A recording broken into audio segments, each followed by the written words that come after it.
And so he is always has gone out of his way to support what we're doing here. And I want to introduce my friend John Gatto.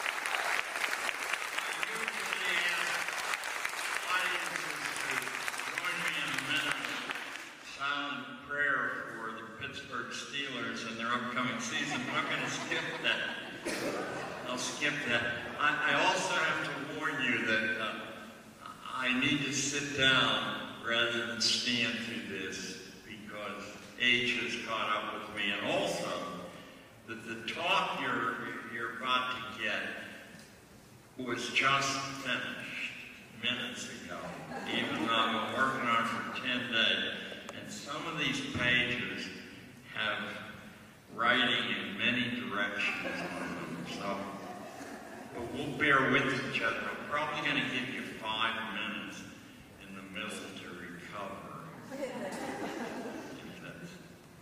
And this talk has a title, Why the Hudson, New York Police Department Invaded My Lecture at Highland High School Wearing Guns and Evicted Me from the school. You're all involved one way or another, I know, in some different deal for kids. I think sometimes, to our peril, we ignore exactly what you're up against, and that is an extremely important part of our economy. The largest single employer, by far the largest contract giver, much larger than the Defense Department. My wife was the treasurer of the Manhattan School Board, and one of the things she was able to teach me is how funds are hidden. Huge amounts of funds are hidden and don't turn up in the newspaper accounts of what a school district has to spend, and avoid the accounting procedures of inspection. So anyway, don't ever let an Italian ad-lib, and that's what I am doing, you know, or we'll never get out of here. Why did the Hudson, New York Police Department close my lecture down at Highland High School? I'll tell you right at the start, I don't know why they did that. And they did it on March the 25th, 2004. Nobody at the school or in the school district ever spoke a word to me before the presentation, during my eviction, or later. But on April the 7th, the Poughkeepsie, New York newspaper reported the event under the following headline. I always used to tell my kids when I was teaching, you have an absolute right to ask where information comes from. And if I can't satisfactorily answer that, you have an absolute right to get up and leave the building like a cockroach, keeping your back flat against the wall, not letting anyone know.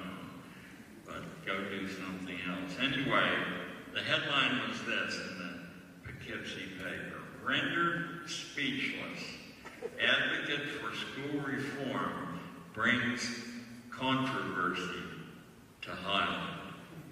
Not a single word in the newspaper alerted its readers to the fact that the police had terminated the lecture. I found that interesting. And a touch of exotic spice was added to the mystery as I was being ushered out of the school when the school board member who had originally invited me to speak handed me an envelope containing a check signed by the principal but with no note attached, and told me that an evening meeting with parents had been canceled by the district superintendent, Stephen Spice. You see what I mean by a note of exotic spice there. Since the news account said that the cancellation was because of material unsuitable for young ears. Clearly something else was worked because they canceled the meeting that evening with the parents too. Those were older ears, I'd assume. So some naughty ideas, potentially dangerous if heard by ears of any age, were interdicted by the Hudson, New York School District, a very, very prosperous community. You'll have to take my word. I never raised my voice with the student audience. I never cursed. I did not expose myself. And I didn't urge students to tear the school apart.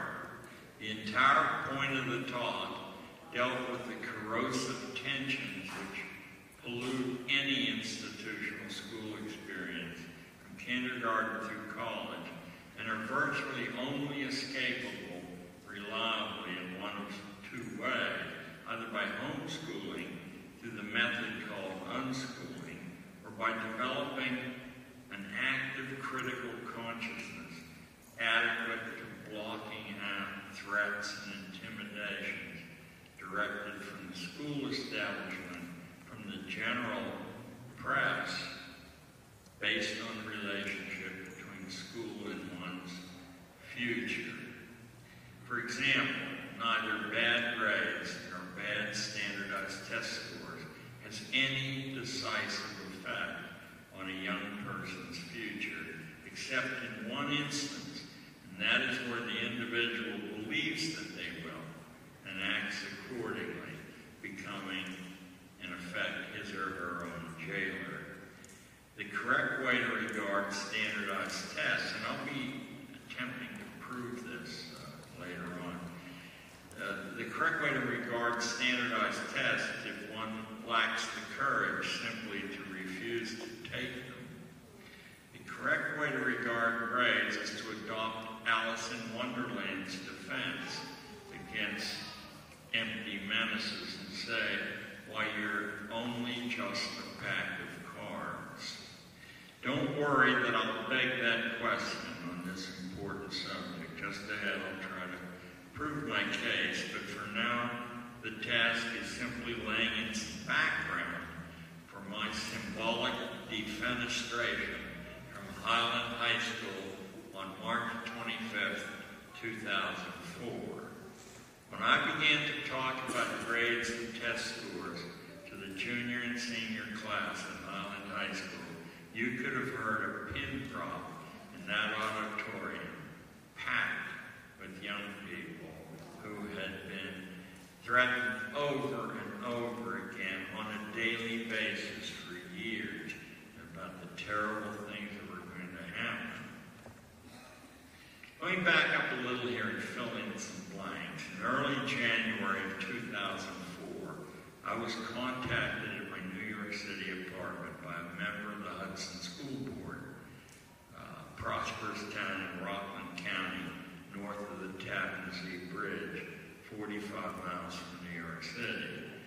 I was so thrilled to get an opportunity to speak near my home that completely unasked, I quoted a fee 2/3 less than my usual charge.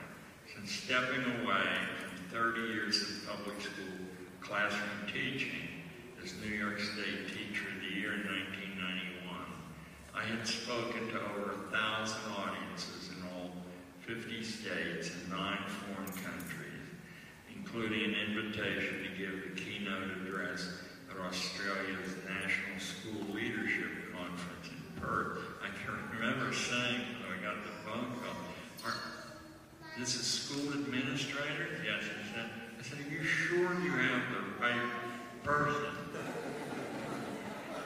Anyway, so I've had invitations to the White House, to NASA Space Center, to Apple Computer, and to many corporations like United Technologies up in Hartford. But hardly ever have I been asked to speak in New York.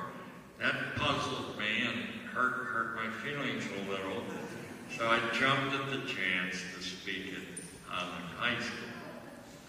Day rolled around. Up the Hudson River I drove. I was met by the school board host. In due course, with a lump in my throat, found myself standing in front of an auditorium full of nice young men and women who had been filled lifelong with lies, half-truths, time-wasting irrelevancies, and vague fears that their lives would be ruined if they failed to make the right college, or any college at all. And my wife said, don't say that makes sense, it'll be controversial. The biggest lie, of course, is that they were children at all.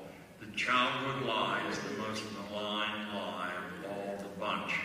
Where childhood stops precisely is anybody's guess, varying with the individual. But the verdict of all human history is far too overwhelming to ignore. Nobody, absolutely nobody, is a child at age 12, except for that mass of unfortunate lab animals whose childhood has been artificially extended for many reasons, some of them sentimental, some of them sinister. The price these grown-up children pay is pain, long and strong, often lifelong. The easiest way to achieve prodigies of accomplishment with young people is to get out of their way and let them grow up. And since in the childish utopia our society has become since the end of World War II, that isn't likely to happen on its own. For those laggards, a process must be fashioned to hold their feet to the fire, to stimulate their imaginations, to direct their energies to production of something valuable instead of memorization. But back to the auditorium of Highland High School, where I began by a few remarks, such as the one you just heard. We're out of the maze of specific thematic threads I might have followed. I made a command decision on the spot to hit hard two assumptions which poison the judgment of young people. Bet on the awesome challenge of learning to self-organize. You'll recall, I know I'm saying sarcastically, that Immanuel Kant, Critique of Practical Reason, close to being the most unreadable book ever written, at least in translation from the German, argued that unless you self-organize your life, A, you hardly can be said to have a life at all, and B, you certainly are condemned to being immoral lifelong, because people who follow the instructions of others and don't generate their own internal morality that they test them in situations can't be trusted in any situation that requires a moral decision. That was more than 200 years ago he wrote that. And people who read German, I guess, read that all the time. So I made the decision to attack two assumptions that I thought broke the power of kids and their parents to allow this self-organization to take place, which intimidated the parents from their natural role as their own kids' allies and got them recruited into the army of people who sought to impose the formal stamp on them. The first assumption is that college is the essential goal of all schoolwork, and that whatever it costs in time, money, and sacrifice, it's a consummation devoutly to be pursued. And the second assumption is that merit and talent is scientifically measured by testing. Thus, every effort should be made to memorize what one is told to memorize, focus on what is selected for focus by the authorities in charge of your time. I began by pointing out the enormous expense of time, money, and attention which college requires. The average time required for a degree completion being 6 years, not 4, then provided for what was obviously the first time in their lives a significant, inexpensive, time-economical alternative route to the undergraduate degree, and half the time for half the money. This could have been done from first grade on, and that is by taking the degree from perfectly respectable colleges through the internet. It used to be through correspondence. I assume it's through the internet right now. Dozens of excellent schools, including the state systems of California, including UCal Berkeley, the state system of New York, the state system of New Jersey, provide this option. It's quite possible to secure a BA in 2 years at a half the cost of a charity, or less than that. Shouldn't that be common knowledge? I guess that's a rhetorical question. Several schools of excellent reputation, including McGill in Canada, which is sometimes referred to as the Harvard of Canada, and the University of South Africa, will allow this through the PhD. Same degree, same diploma, no designation saying that this one was taken, on the internet. The business aspect of schooling has to be underlined if students are to be helped to clear thinking in their decisions. Never given. Nobody can give you an education. Nobody. And I'll tell you in a moment why Harvard, Yale, and Princeton can either. And I think I can tell you in such a way that the evidence is compelling anyway. So it's never given, and anybody who thinks it is, including a 10-year-old, is a fool. Without energetic self-organization, education is impossible. It just will not happen on its own, just by doing what you're told to do and getting A's. A vivid illustration of this commercial nature occupied the front page of USA Today about a week ago on June 12th. The headline read, "In Debt Before You Start," and its text informed the reader that the average college graduate owes $19,300 in debt. Here's a classic example of how you lie with statistics. The average college graduate owes $19,300 in debt, but not all the people who go to college borrow money. In fact, 62% do and 38% don't. So the debt of the borrowing class, if we can call them that, is much, much higher than $19,000. An actual average for borrowers would be above $30,000. That's greeting you at age 21 or so. I want you to face what this means candidly. Colleges peddle a product which 62% of the customer base can't afford. Without credit, they have to mortgage their future income to pay for it, much as is done with a house. And I know that there are a little voice in your head saying, and it's as valuable or more valuable than a house. A really big difference between home ownership and degree ownership, however, is that with a home, you can actually see and inspect what you're buying.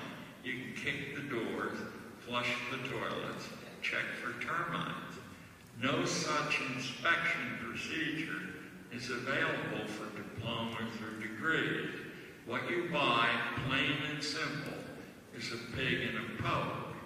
And having spent my 6 years at Cornell and Columbia, two of the lesser Ivy institutions, I can't remember a single class that I was signed up for that made any intellectual impact on me at all. I snuck into a few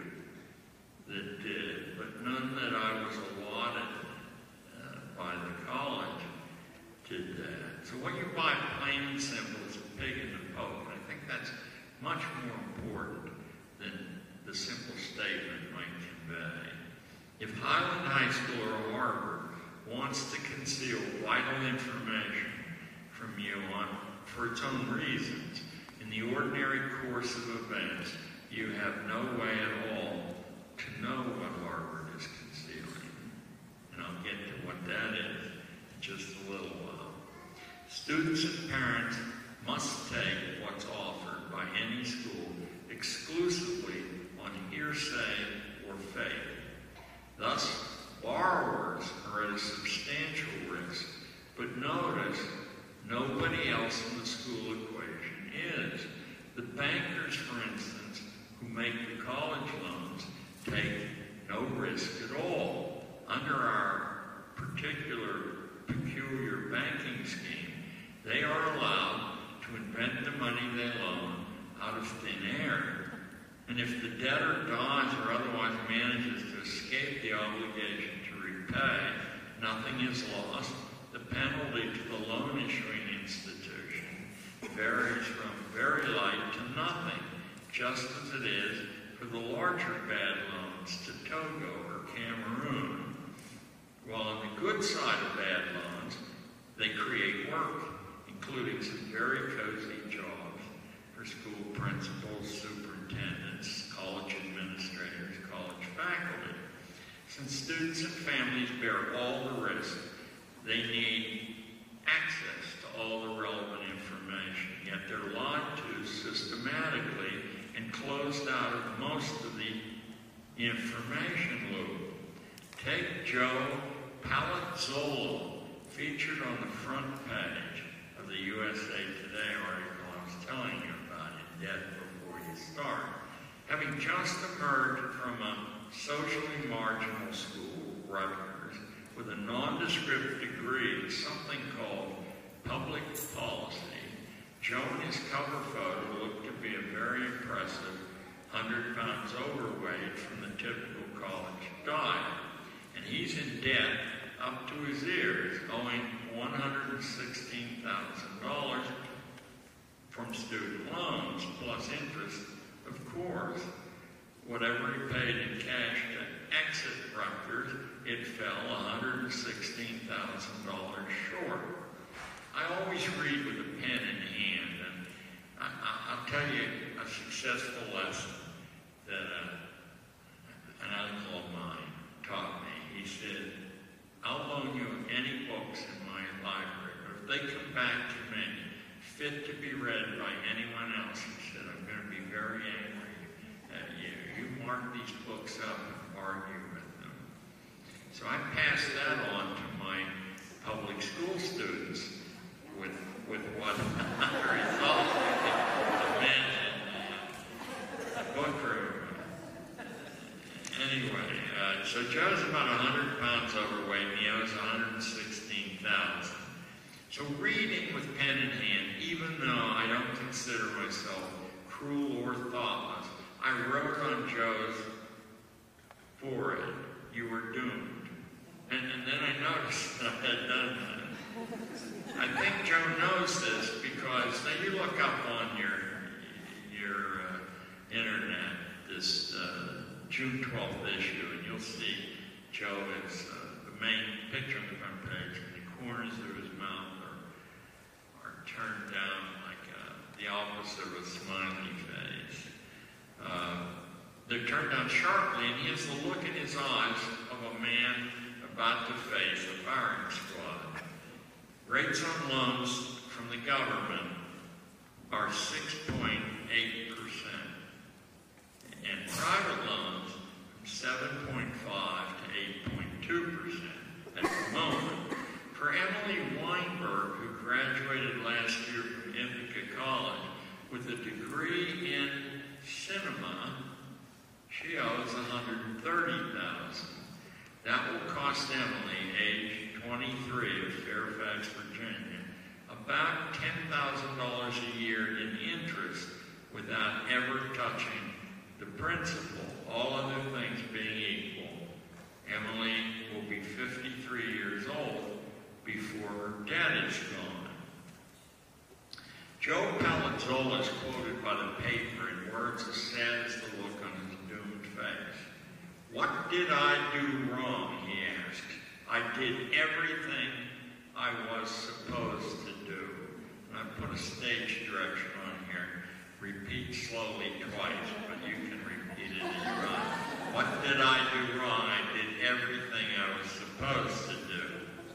Now simply apply the exact same calculus you would in buying a house to Joe's dilemma, and of course apply it before it occurred. If someone had knocked on Joe's door while he was a senior in high school and told him that in exchange for a mere $116,000 in cash, more than he had, and interest at 6.8%, he could have some neat public policy insights, would he have taken the deal? Especially since those same public policy insights occur in many paperback books. Would his folks have allowed it? Or try this alternative way of connecting Joe's resources with the college. What if he had passed a storefront with a big sign in the window that said, "Public policy theory is only $116,000 today"? Would he actually have gone in to buy them? So something strange is at work. Remember also, and this is something that struck me in about my second year teaching, that with the magic of compound interest, simply depositing $116,000 in the bank would have compounded itself without much trouble into a fairly enormous sum by the time that Joe was in his middle years.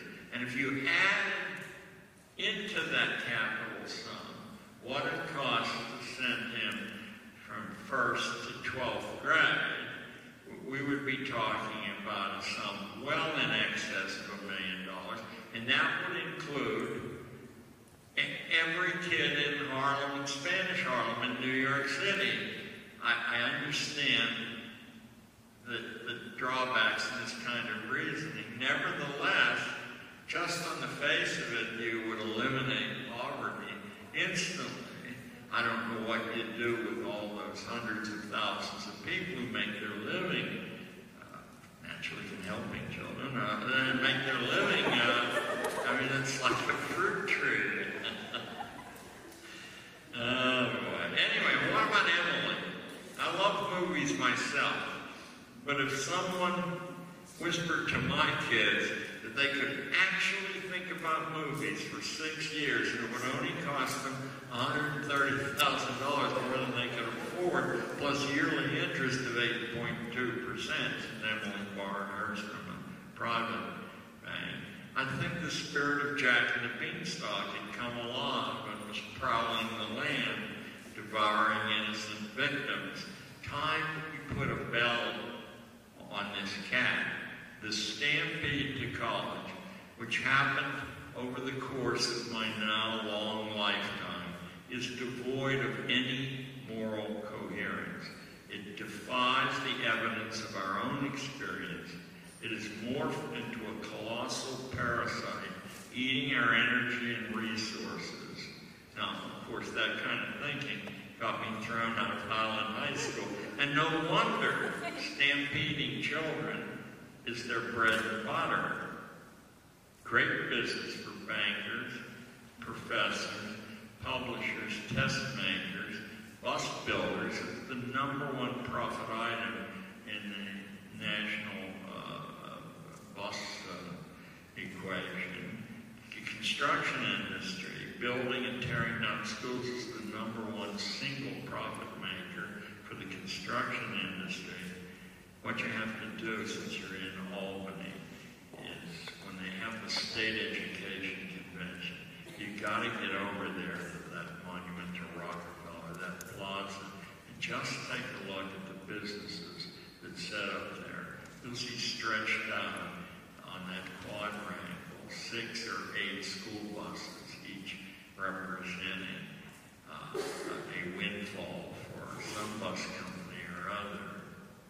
And you folks, and I guess I'm a New Yorker now too, have seen to it that a law has been passed that no school bus can be operated that's more than 4 years old. They're put up in an auction. And because they're auctioned for 10 to 15% of what they cost new, I'm as greedy as the next Pittsburgher. I went to one of these auctions years ago before it happened, and I asked the mechanic in the garage, well, what condition are these buses in? And he looked at me as though I was mad. He said, they're in perfect condition. Perfect.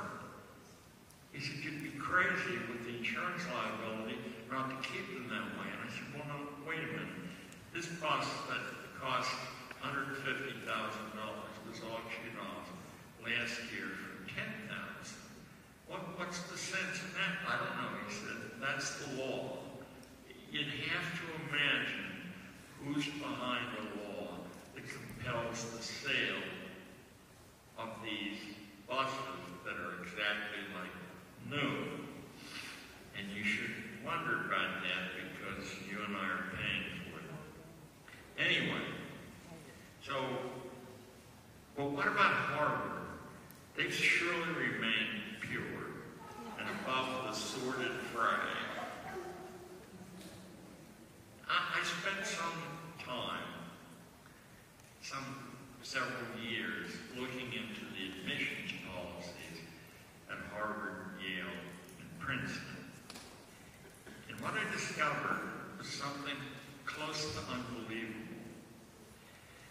They prefer to bet on sure things, on students who will win regardless of whether they attend Harvard, go somewhere else, or don't go to college at all. And here's some proof of that. In the last few years, there have been several studies of successful applicants to Harvard, Yale, and Princeton who decided for whatever reason not to attend one of those exalted places, but rather they went to either a common college like Joe did, or no college at all. Would it surprise you to learn that using familiar statistical parameters like income, career prominence, stable marriages, and a bunch of other similar things, that the no thanks pool was in a statistical tie with those who did the full tour of duty and carried away the prestige diploma. This is a lot more important. If I were in my dramatic years, I definitely would repeat that again. But you must think about that. You must grave that into your mind. A degree from these famous schools would have made absolutely no difference at all. None. Zero. That's what Harvard is hiding, for it surely knows this. Now, are you surprised? I hope so. But how does Harvard hedge its bets to assure a harvest of prominent graduates? Year after year, how does it successfully make itself appear special while rigging the game?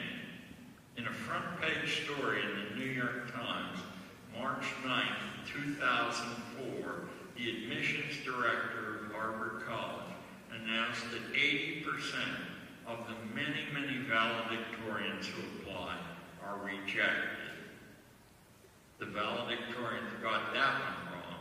Having the highest grades in your school doesn't impress Harvard at all. Neither does having high SAT scores, and for a good reason. Harvard sits there with mountains of data showing it that those scores are absolutely irrelevant. Irrelevant in what regard, you might say? In a minute.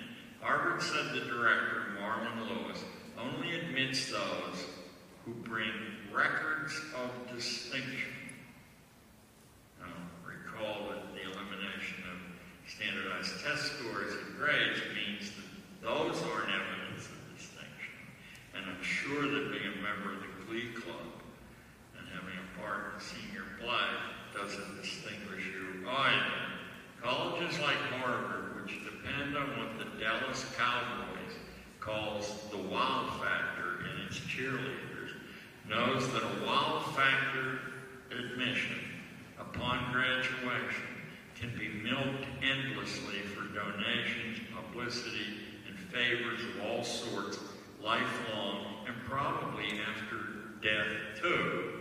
Colleges like Harvard know that a track record of distinction prior to high school graduation is its best guarantee of distinction after college graduation.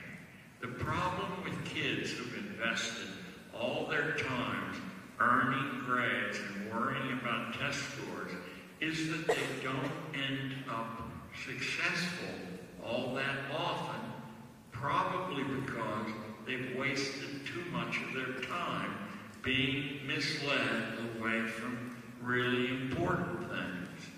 Franklin Delano Roosevelt boasted to his mother in what was once, when I was in high school, a famous letter, which now is never mentioned, that he had achieved the gentleman's C. That was in his today a coded expression, meaning he spent just enough time on schoolwork not to appear to be a boat rocker, a system sabotager, but not so much that he forgot to learn matters truly valuable, like relationships, leadership experience, practicing courage, good judgment, a wide selection of raw experiences, and association. You can't get those things if you're copying notes off the board and working an extra 2 or 3 hours on your homework. The real trick is to figure out what high rollers like the Harvard crowd will read as distinction if it's not grades and test scores. What then? Keep in mind that if you get accepted at Harvard, Yale, Princeton, or Stanford, that's de facto evidence you don't actually need to go there and waste 6 of your best years and an amount of money so large would be better put in producing something besides a piece of paper. If you're accepted, Harvard's savvy in picking winners is really saying, we need you, but you don't need us.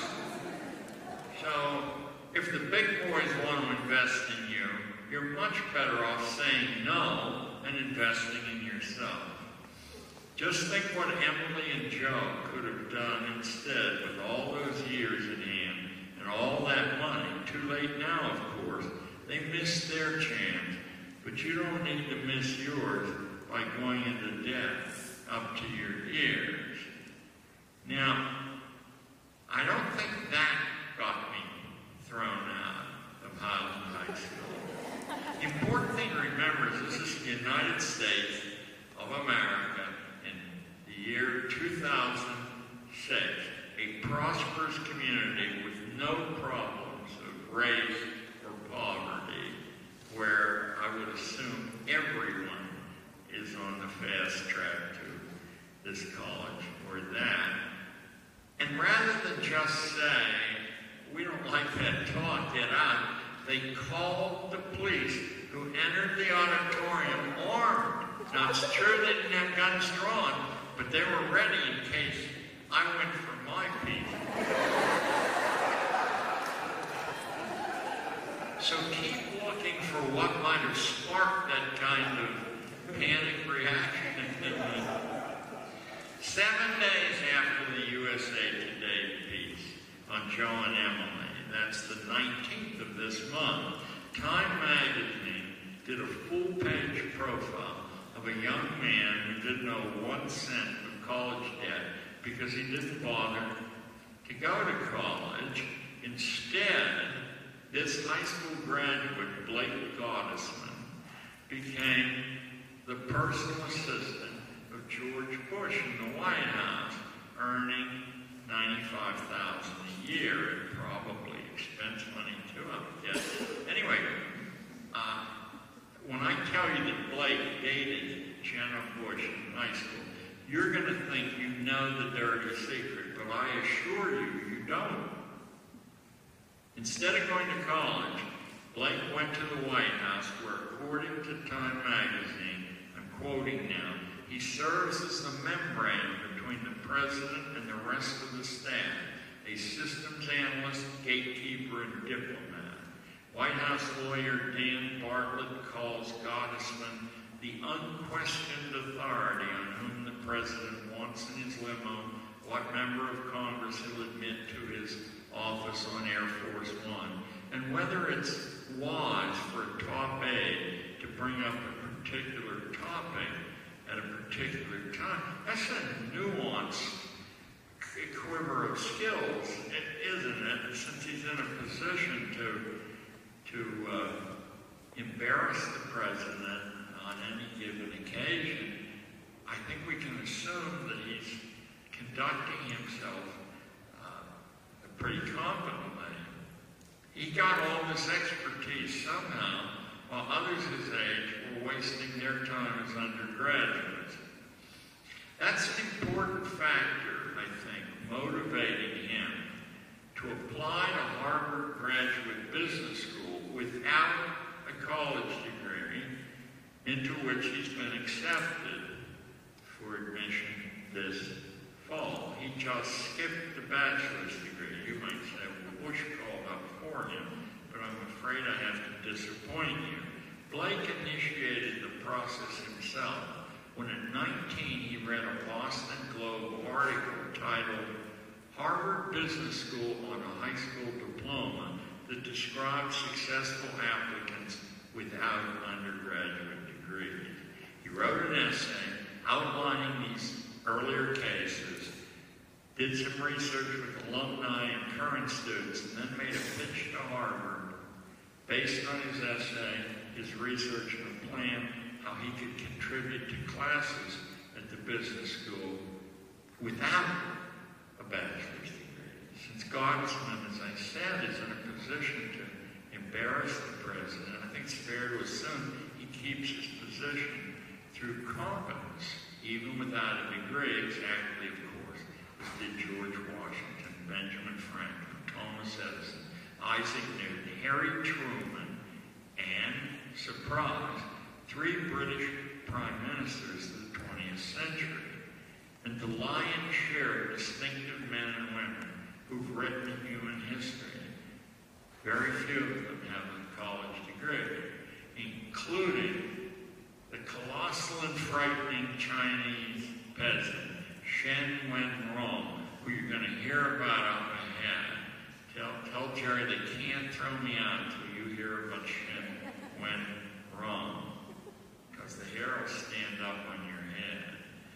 Even in our own world, with all its powerful determination to render young people passive and childish, because so many of us make a living from them that way, many teenagers produce distinction right under our noses. We don't notice because the record of early history has been carefully rewritten to direct attention away from this disturbing fact. The American Revolution was fought and officered mostly by teenagers and very young men. The old man of the Revolution was George Washington at age 44. But Alexander Hamilton was 19 and the Marquis de Lafayette was 18, and so on and so on. Or perhaps we don't notice because the press makes each modern account of youthful distinction only a mere human interest story, and many make it seem sui generis. They never group the cases together, which would suggest that some powerful principle is at work which contradicts the modern custom of locking young human beings up in compounds at the pinnacle of their energy and imagination and calling them children, which they most certainly are not. Childhood is the worst thing that ever happened to young people. It's a prison of low expectations and artificially imposed childishnesses. I think what might have gotten me thrown out of Highland High School was the grouping of such examples, which I'm about to do for you, to suggest there are many better things to do with your time and money than waste them and your youth on schooling. Addicted to memorizing bits of information, many of them incorrect, couldn't have constructed a Napster collectively, given a million years to work at it. In 2005, last year, Newsweek reported on a 15-year-old boy from a remote valley in Montana, Chris Paolini by name, who earned his first $5 million selling a fantasy called Aragon that he had written at 13 and 14 to Alfred Knopf. It sold 2.5 million copies. At age 21, Paolini wrote a sequel, Elvis, 681 pages in length. Its first printing was 1.3 million copies. A movie starring Jeremy Irons will be released at the end of this year. The rest of this story is so refreshingly unbelievable. I have to gird my loins for it. Mr. Paolini is on record as expressing no interest at all in college, not even Harvard. Why should he join the ranks of the living dead? He said. You can be certain Harvard, however, would put him on its roster of distinctive young lives if he applied. They bet on sure things only, remember. Among other talents, Chris can weld and rivet, skills he learned in order to make possible his hobby of building medieval weaponry when he isn't walking alone in the Absaroka Mountains of Montana. He's making sharp broadswords and links of chainmail. Aragon, which earned him $5 million, was self-published at first. The family mortgaging their home to pay for it. Just digest that for a few seconds. Mom and Dad then quit their jobs and went on a fantastic tour from junior high school to junior high school. There's an irony there. Library to library to sell the book.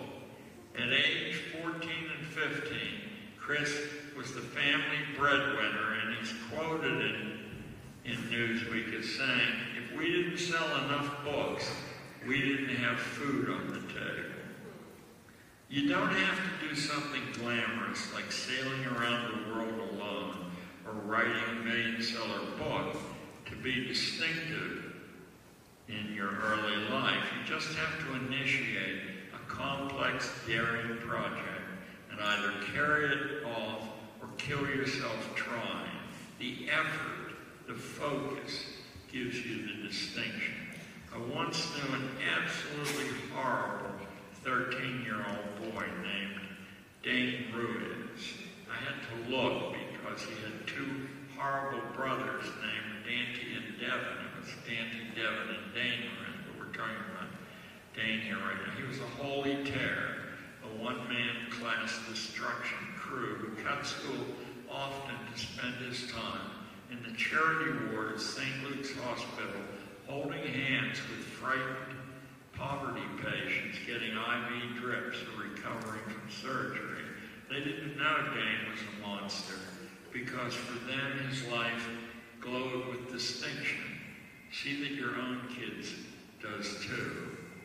Before Highland High bounced me, I had enough time to ask its juniors and seniors to reflect what it might mean that the current president had a 76 average in college and boasted of the fact at Harvard after winning, although he went to Yale, he lectured at Harvard and boasted of being a C student. While his defeated opponent, a strange-looking U.S. senator, had a 75 average at the same college. Or that his defeated opponent in the previous election in 2000 flunked out of his first college and earned a C- average in his second. I told him the current vice president, only a heartbeat from the presidency, had flunked out of college twice, not once, twice. That John F. Kennedy was a C student in secondary school and a C student in college, just exactly like his model, Franklin Delano Roosevelt, although Roosevelt boasted of it, and I wasn't able to find Kennedy boasting. Before I was shown the door at Highland, I had time to tell the students that Paul Wellstone, the legendary progressive senator from the Midwest, had a combined SAT score, verbal and math together, of exactly 800 in the days when 2,400 would have been perfect.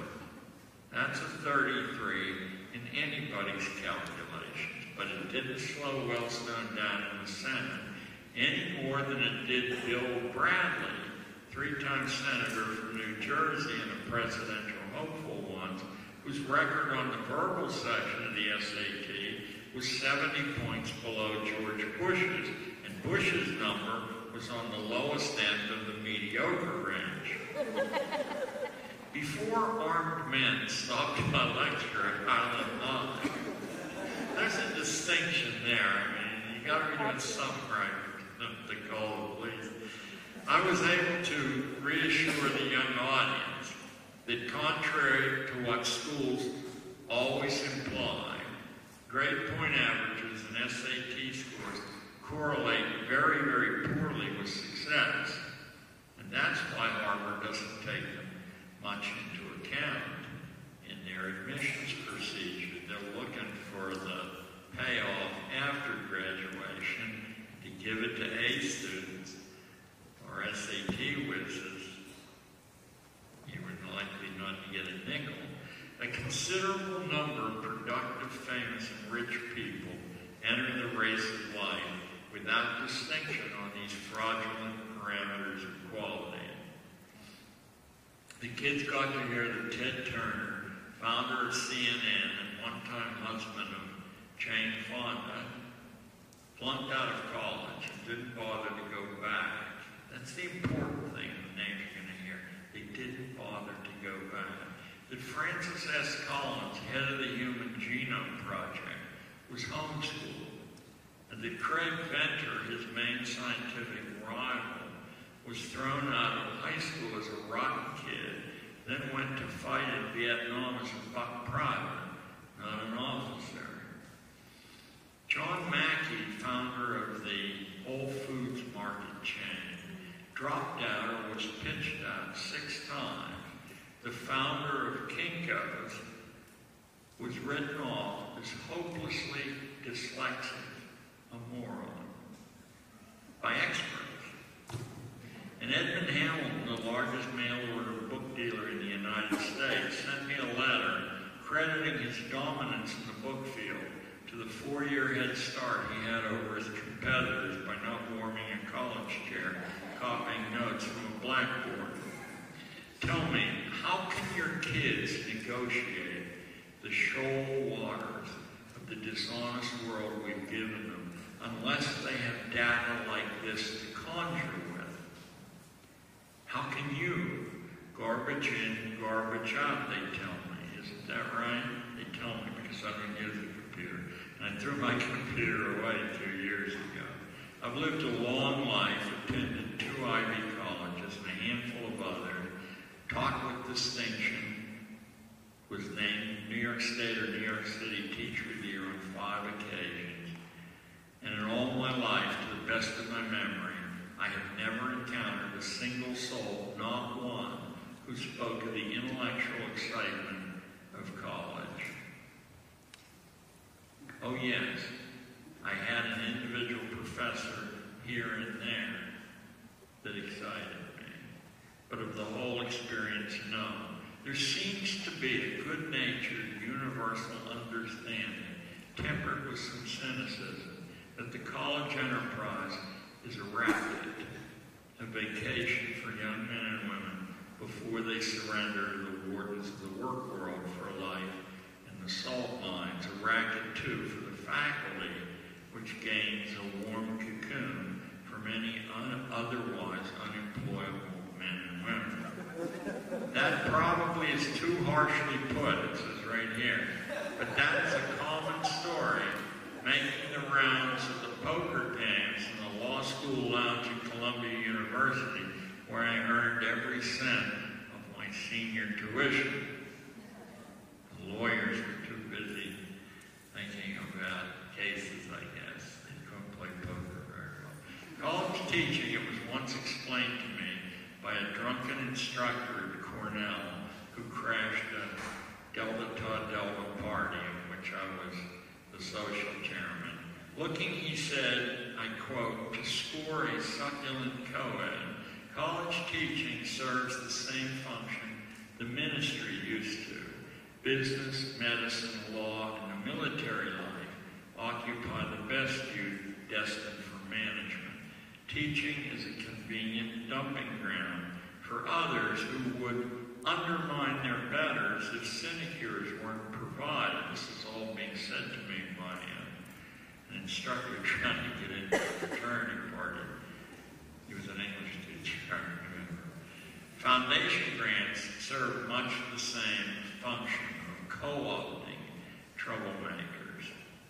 Whatever the degree of truth there is in what I just said, surely something is at work behind the scenes, stifling any serious questioning of the entire school institution and its very existence, including its expensive collegiate order. Like medicine, school and college is best swallowed quickly without asking too many questions if you know what's good for you.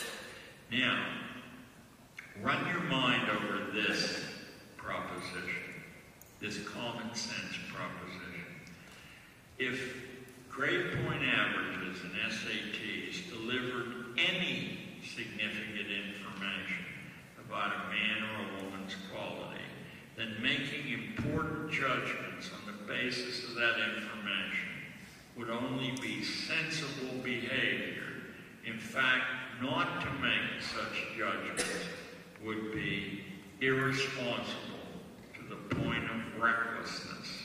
And following that argument, all of us deserve to know this assessment data about everyone significant in our life. Has anyone in this audience ever asked a minister, a priest, or a rabbi what his SAT score was or her SAT score?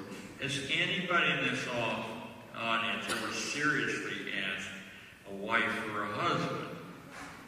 Did you ever once in your life hire a beautician, a grass cutter, an attorney, a physician, an architect, or an auto mechanic by first extracting their SAT score or their grade point average and then using that to factor into your decision? I would submit to you that if you did that on occasion, that I would have to be much more tentative in this statement.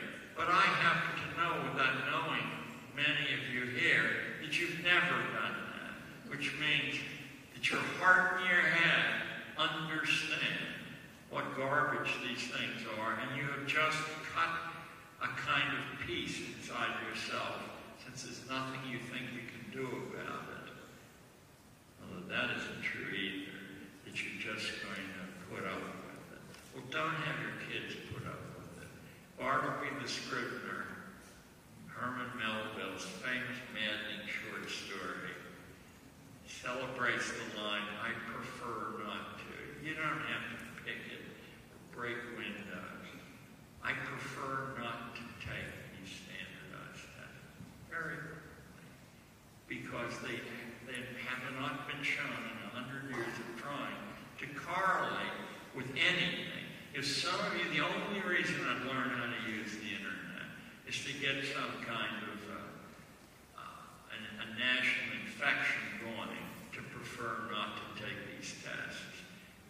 You would gut a $40 billion a year industry. We could start there with one of the good things that would happen.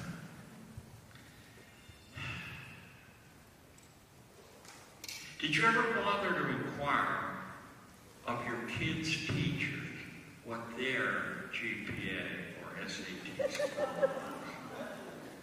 How could you possibly, again, be so irresponsible? Isn't that significant data? You want them to be confined with dunces? In fact, I would go to my local school now, a little long in the tooth for that, but if I were involved in a local school, I would demand that all those scores be posted, including the principals, or otherwise that information about my son or daughter would not be public knowledge either to the faculty. Again, I don't think you have to be crazy about this. It's a simple demand.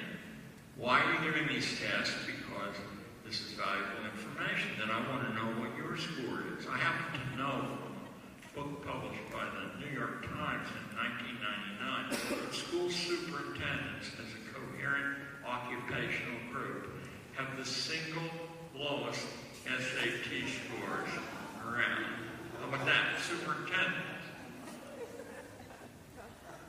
Elementary school teachers are down there, junior high school teachers are down there, senior high school teachers are down there, but superintendents are like 50 points away from the bottom.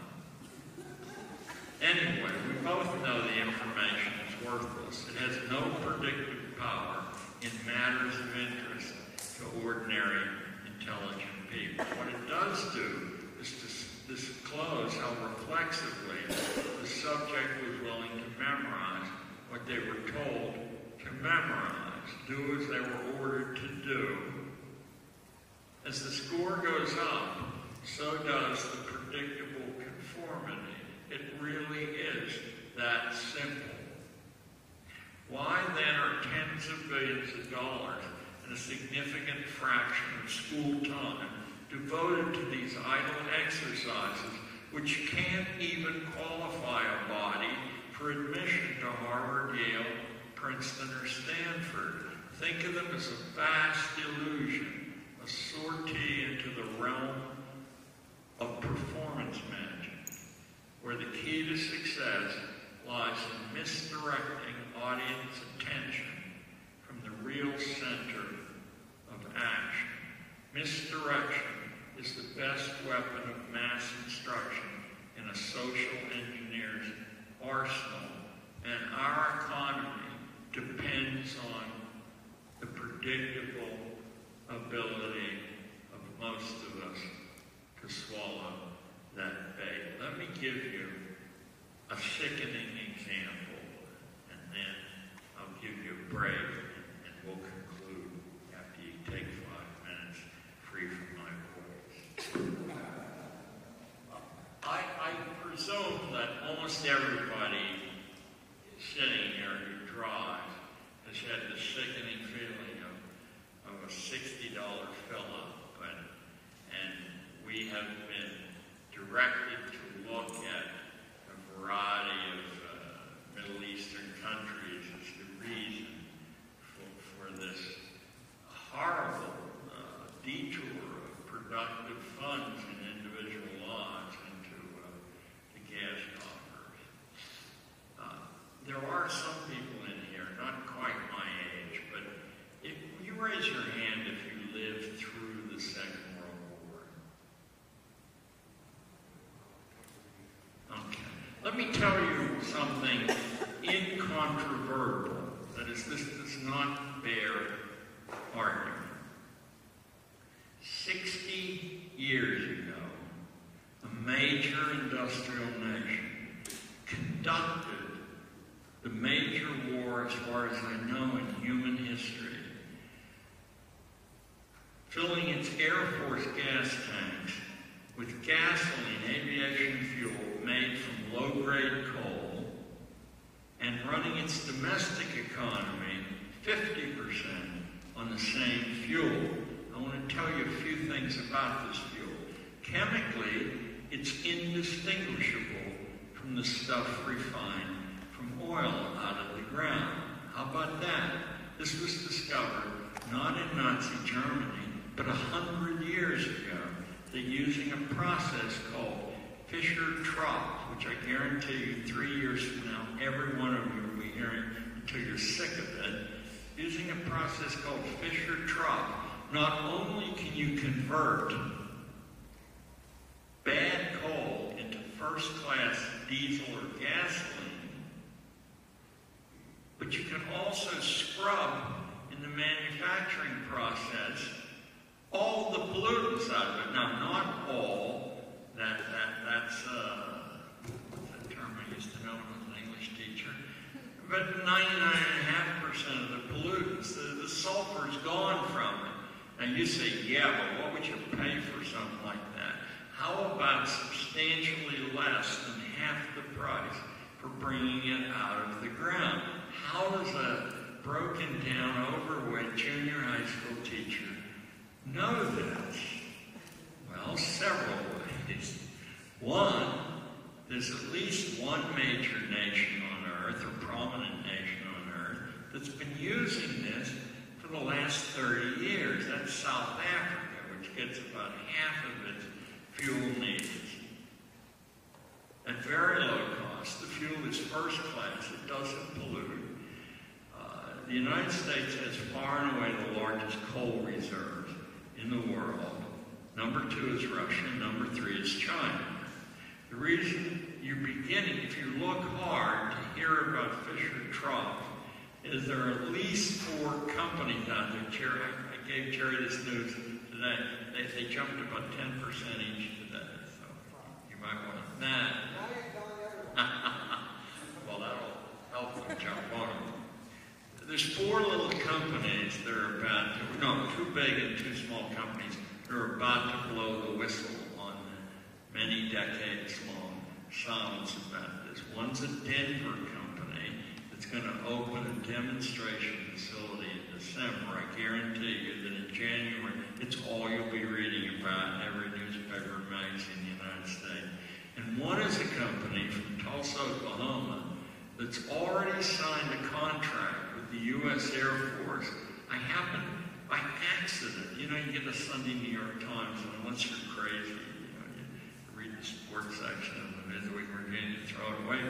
But I actually go through every page, and I read every word. And about 2 weeks ago, I saw that Centrolium, another small company, had signed a contract with the U.S. Air Force, and the president of the company was quoted as follows. So there's a big article, lots of words. Nobody reads this kind of article. He said, I can make 42 gallons of aviation fuel from $10 worth of coal. That is worth repeating, right? New York Times. 42 gallons of fuel from $10 worth of coal. The governor of Montana has been bitching for at least the last 3 years, but I'm sure he's considered a raving lunatic. He put op-ed pieces in the paper saying there's more coal in Montana alone to fill all the domestic needs for fuel for the next 190 years, and that's just Montana. Now, I didn't step aside from this script to talk to you about anything other than misdirection. Were this some debatable proposition, we would have known all our lives that there is an alternative, a cheap alternative and a clean alternative to buying oil from the Middle East. We would have known that, and responsible people may well have argued one way or another against availing ourselves of that. But the fact that you never heard of this before, when a major war was run, so we're not talking about hypotheses, a major war was run with this stuff. It's the best illustration of misdirection I can think of. I'd like you to know that this lecture is dedicated to the best doctor in Houston, Texas, who's sitting right over there. Creanie Stowe, I believe she got her MD from Harvard and her law degree from Yale, but maybe it's the reverse. I don't want to know which it is. And her mother, Maria. Is Maria here? Where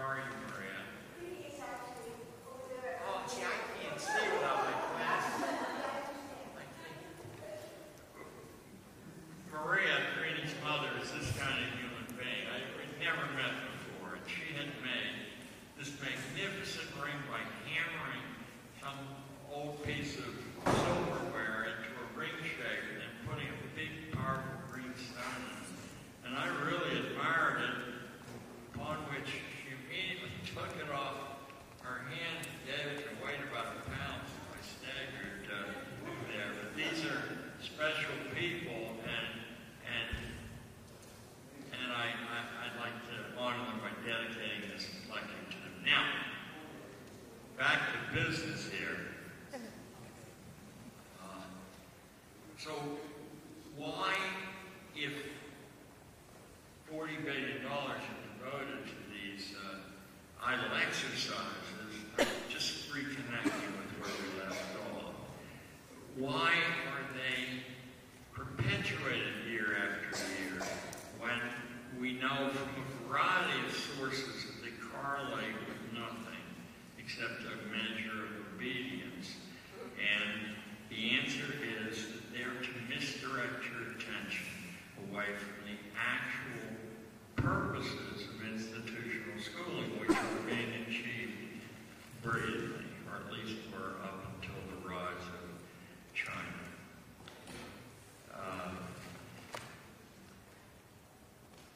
Because of the intensely mercenary aspect of college training and the relentless propaganda that you and your kids will be ruined without the degree, it's very hard to think clearly about the thing. The best place to begin deprogramming yourself of the propaganda, which leads to the college addiction, is to keep foremost in your mind the inconvenient fact that 1 in every 5 of the most prosperous Americans came to their wealth through a trade like bulldozer operator or dog walker. Actually, in last year's Forbes 400 wealthiest people in the United States, 150 of the 400 were largely unschooled. That's 3 out of 8, so that's 37.5%. But 20%, I got this out of a PhD thesis at Duke University. I wasn't writing an act, he was just pointing out the oddity that we never hear about this. The standard way this is done is as follows. First, you become the operator and you achieve some deep insight into that particular trade, whatever it is, and its clientele. And then you become a broker of the service. You stop doing it yourself. You assemble people who do it, and you become the middle person between, the buyers and the sellers of the labor.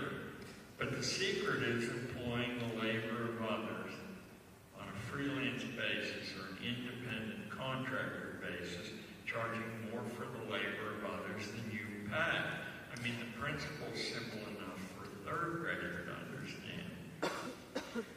In 1968, I became aware of a 13-year-old boy in my West Side Manhattan neighborhood who was making more money than his mother and father combined by training his junior high school classmates to be dog walkers and pet sitters, then brokering their services to the inexhaustible army of desperate men and women, my wife and I being one of those, high-rise buildings, who require such attention to their birds, fish, cats, dogs, frogs, snakes, whatever, because he had no overhead to speak of.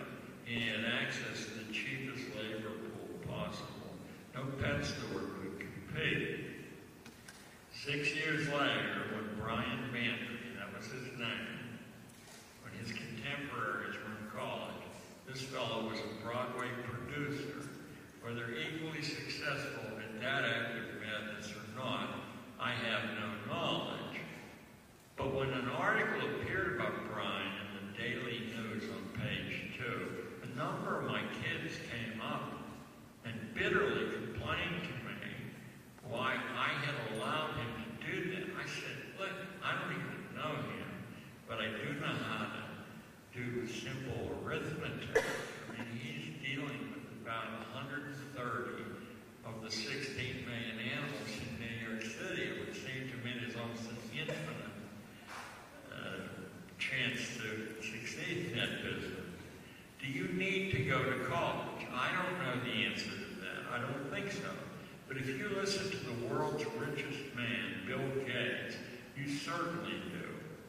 On February the 28th, 2005, Gates addressed 50 American governors in a speech heard around the world. He said America was kind of economic crisis we had never faced before. That's certainly true. China and India were producing millions of trained scientists and technicians with which it would soon prove impossible to compete unless college training were made the national priority. All high schools, said Gates, should offer pre-college training, and only that, to everyone. And everyone in high school should be sent to college, subsidized if it were otherwise unaffordable. I was speaking in China when I heard this dramatic declaration. It fascinated my Chinese hosts, even dumbfounded them. I was dumbfounded too, but for different reasons. I knew, for instance, that Bill Gates was quietly opening engineering campuses in China and India through which to acquire tech talent at 1/6 the U.S. rate of pay. So I knew it would be pie in the sky to believe that given the skill he needed at 16 cents on the dollar, he or anybody else would remain loyal to homegrown talent, regardless of how many years of college training the homeboys could offer. But the biggest anomaly in Gates' talk for me was the glaring fact that Gates himself had dropped out of Harvard, and more to the point, he never bothered to return. And if that weren't enough, he entered into partnership with another college dropout, Paul Allen, to found Microsoft. Allen never returned to classrooms either. What could this mean? The plot gets much thicker. This do as I say, not as I do, Reverend. To the average innocent mind, Gates' principal competition comes from Apple, founded by Steve Jobs and Steve Wozniak, both college dropouts. Jobs had exactly one semester at Reed College. Neither went back, not after their first billion, not after their 10th, or after their 20th. Why not if college is so vitally important? Another key billionaire in the computer hierarchy, Michael Dell, is also a dropout. 3 courses, and he said this is a waste of time. A fact Gates, Allen, Jobs, and Wozniak surely knew very well. They would have also known that Larry Ellison, the billionaire CEO of Oracle, is a dropout too. Why the silence on this when the rest of us are being dragooned into an extension of our childhood? Wasn't this interesting enough to warrant a comment, at least, by any of the newspapers that covered this? Without being fantastical about it, a pretty good case could be made that America's globally dominant computer industry would not be dominant at all without its dropout pioneers. Come to think of it, the connection of those dots alone might be what got me pitched out of Highland High School in my ear by men with guns, no less. I'll only take a little more of your time to tell you that America's globally dominant fast food industry is completely 100% the product of elementary school dropouts, junior high school dropouts, and high school dropouts. Because Eric Schlosser does that brilliantly in his classic Fast Food Nation, and if you haven't read it, I mean, run from this room and get a hold of it. It is a life-transforming book. Once you've read it from the fun of it, read it carefully there, because it's truly hair-raising. Nor will I bore you with the obvious fact that America's globally dominant film and music industries are almost totally, the number's about 92%, the product of dropouts on both sides of the stage. Both actors, actresses, and directors in the public eye, and those operators in the rooms where the deals are brokered. What our sorry balance of payments sheet would look like without the enormous profits from these 3 dropout businesses, computers, fast good for sure. About a year ago, I read the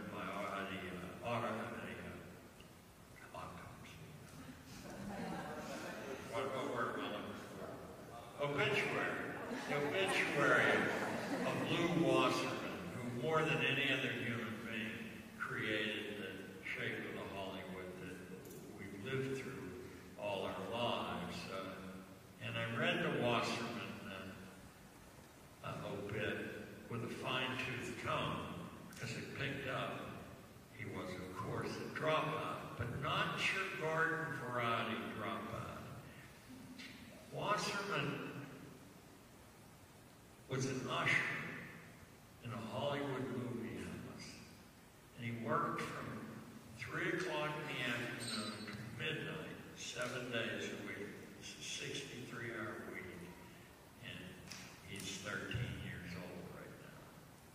So he doesn't want to waste his time in school anymore, and he cooks up a deal to sell to the principal. The deal as follows. Wasserman said, "You don't have enough money for band uniforms or for sports uniforms, and I can provide you with a way to get that money in exchange for marking me present." How about this? Far be it for me to condemn the man who said, "Okay, what was the deal?" Wasserman said that I have access to all these Hollywood films, and the theater doesn't open until 3 in the afternoon. I'll race them over to the high school. We'll show them for like a nickel a pop, and then I'll race them back and no one will be the wiser. How about that? So, in the time when the other kids were going to high school, Wasserman took over a bankrupt talent agency, MCA. It was just a desk and a naked light bulb and back rent due. Took it over, and while he was in high school, he signed Fred Astaire and another list of incredible names to contracts. And suddenly MCA was back in business. He also was so dissatisfied with the legal instruments that were there to bind talent to capital that he, the high school dropout, rewrote the laws, the show business laws, the relevant show business laws, which I read in the New Yorker, are still enforced today and studied in law schools. Mr. Wasserman. Now comes the big moment. I want to give you the frightening story of Shen Wen Wrong, which I read in the Financial Times of March 18th this year. So it's about 100 days old. You will weep to hear it if you're still alive, I hope. The problem was moving one of the largest steel mills in the world from Germany to China. It was the legendary Phoenix plant in Dortmund, which had made cannon for Prussia, field guns and warship armor for the German Empire, and it had been doing that for 200 years. It was larger than 100 football fields. It employed 10,000 workers. The college-educated policy staff of Tyson Krupp and its highly sophisticated analysts estimated that this move would take 3 full years. It would require, take a deep breath, 40 tons of instructions to reassemble Phoenix after its 250 billion pounds of plant had been disassembled and shipped. You see, the smart boys had figured out that steel was going down the tubes, and they dumped it on the ignorant Chinese. And then they were going to sell them a 3-year package to move it, and then they would say, oh, by the way, instructions in German to reassemble this mill. 5. A mighty German steel firm packed full of college-trained executives and the best engineers in Europe delivered that estimate. 3 years, they said. In January of 2002, try to make a picture in your head, because this tide at least is the most amazing story you ever heard in your life. In January of 2002, 1,000 ignorant Chinese appeared in Dortmund, Germany, not a single college graduate among them. They built their own living quarters and commissary on site in 1 week. And 1 year later, after working 12-hour shifts 7 days a week without any union rules or safety equipment, the Phoenix plant had been moved to China, and for good measure, the same crew used its spare time to build a 5-star hotel to accommodate the customers for this new steel mill in China, and it built wide boulevards to grace the town of Jinfeng so it wouldn't look tacky when people came to buy the steel. Story gets better. The company began as a village workshop in China 30 years ago in the town of Jinfeng, which is not far from Shanghai. A peasant farmer with only the most rudimentary schooling turned the workshop into one of the world's most effective steel producers. Shen Wen Wrong. There's a name to remember. I'm sure Harvard would give him a degree if he asked, even an MBA like Jenna Bush's boyfriend would get. Shen Wen Wrong is a big man with ham hands, appropriately suitable for the farm laborer he recently was. His desk for business is a kid's school desk, and there's not a computer in evidence anywhere. He was born in a peasant shack in the delta where the Yangtze River meets the ocean. He lived out a childhood as poor as it's possible to live in one of the world's most impoverished countries. In that respect, he resembles Lula da Silva, the current president of Brazil, who grew up in the worst ghettos of Rio, making it to national leadership himself with hardly a whiff of school and no college. Shen Wen Wrong pays his employees 40 cents an hour, making him by far one of the most generous employers in his country. His workers love him, and he them. What's missing so far from this horrifying fairy tale is how Shen Wen Wrong outboxed the college-trained Germans.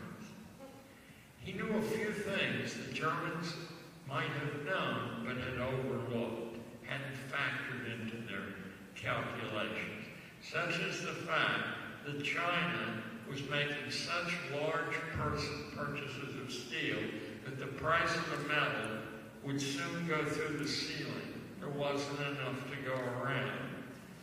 And the price would go so high that Phoenix would have been a big moneymaker even if it had been kept in Germany by Tyson Crow. He knew also that Phoenix made the automotive steel for Volkswagen, and that VW, having just built a large plant near Shanghai, should be delighted to continue buying steel from the plant it was familiar with. The college-educated policymakers at Tyson Crow might actually possess these facts in their vast computerized databanks. But like so many school-trained thinkers, they didn't know how to connect the dots. Too many standardized tests? I don't know. If you find yourself struggling with the significance of what I've told you so far, including the terrifying implications of the fact that a rich white high school far from the ghettos of New York City couldn't bear to face the fact that a school teacher had come to tell them the party was nearly over, that students needed to be told the truth, then another nugget of data from the celestial kingdom may bring the crime of forced schooling into sharper focus for you. America has over 3,000 colleges, more than 110,000 public schools, more than 12,000 private parochial schools, and in all of these, an estimated 50,000 American students study Chinese. But in China, 400 million Chinese are studying English. And wherever I went, in Shanghai, in Beijing, in Guangzhou, and Xi'an, everyone I ran into spoke English, including the cab drivers. Everybody spoke English. How does that sound to you? Is that evidence that our pedagogy is going to protect us from the formidable challenge coming out of the East? Or is it evidence that Highland High School's see no evil, hear no evil policy is a disease gone deep into the bone and is killing us?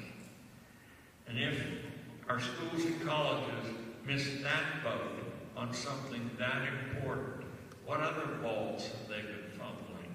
That's a mixed metaphor, by the way, that could earn me a red check demerit from a school teacher. But very few school teachers could actually tell you why they aren't allowed. How about an issue like fundamental health? An epidemic of diabetes is sweeping the country as I speak, reaching down all the way to age 5. It's the leading American cause of blindness, the leading cause of limb amputation, and second or third leading cause of heart attacks. A small fraction of this epidemic is hereditary, but the principal cause is bad diet and inactivity. Once contracted, it appears to be incurable for most people, so it's no joke. Bad diet and inactivity create a bonanza for the medical industry, but only grief and sadness for lives tainted with diabetes. Schools are and have always been the principal institution devoted to inactivity and bad diet. Because of constant political pressure, schools have never been allowed to effectively focus on what not to eat. Dangerous food, after all, is the staff of life to some of the biggest corporations on earth and to the medical industry, which consumes 12.5% of our gross national product, even though it must be obvious we are a long way from being a healthy nation. We've known for quite a while that schools aren't safe places for kids. Violence and low-grade terror are the unacknowledged lingua franca at places like Highland High School. But if you can't count on school routines and school food to keep your kid from diabetes, what exactly is the point of this irrelevant institution? At least irrelevant from the point of view of a young life and the people who love that young life. Besides a piece of paper and a whopping pile of debt, what exactly is its value to the individual? High school and college are a deadly 1-2 punch of an economic order and a social order increasingly adrift from what really matters. A woman in Illinois recently asked me how to substitute for the college experience her daughter would miss if she did something else. It isn't hard, I said. Buy her a case of beer, a case of wine, a case of whiskey, give her a half pound of weed and some rolling papers, a few tabs of decent acid, and some porn videos like frisky co-eds.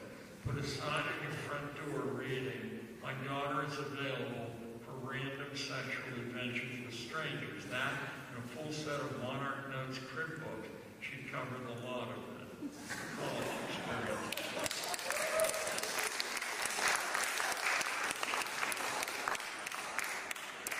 My wife told me to leave that part out. Choke and ash your teeth.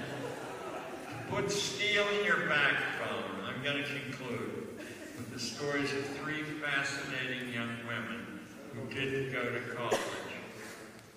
They're all recent stories, and all of them illustrate what I believe are the hidden resources in every one of us. All of them are true. all verifiable. Force yourself to face what they mean. The first story is from 1987 to 1989.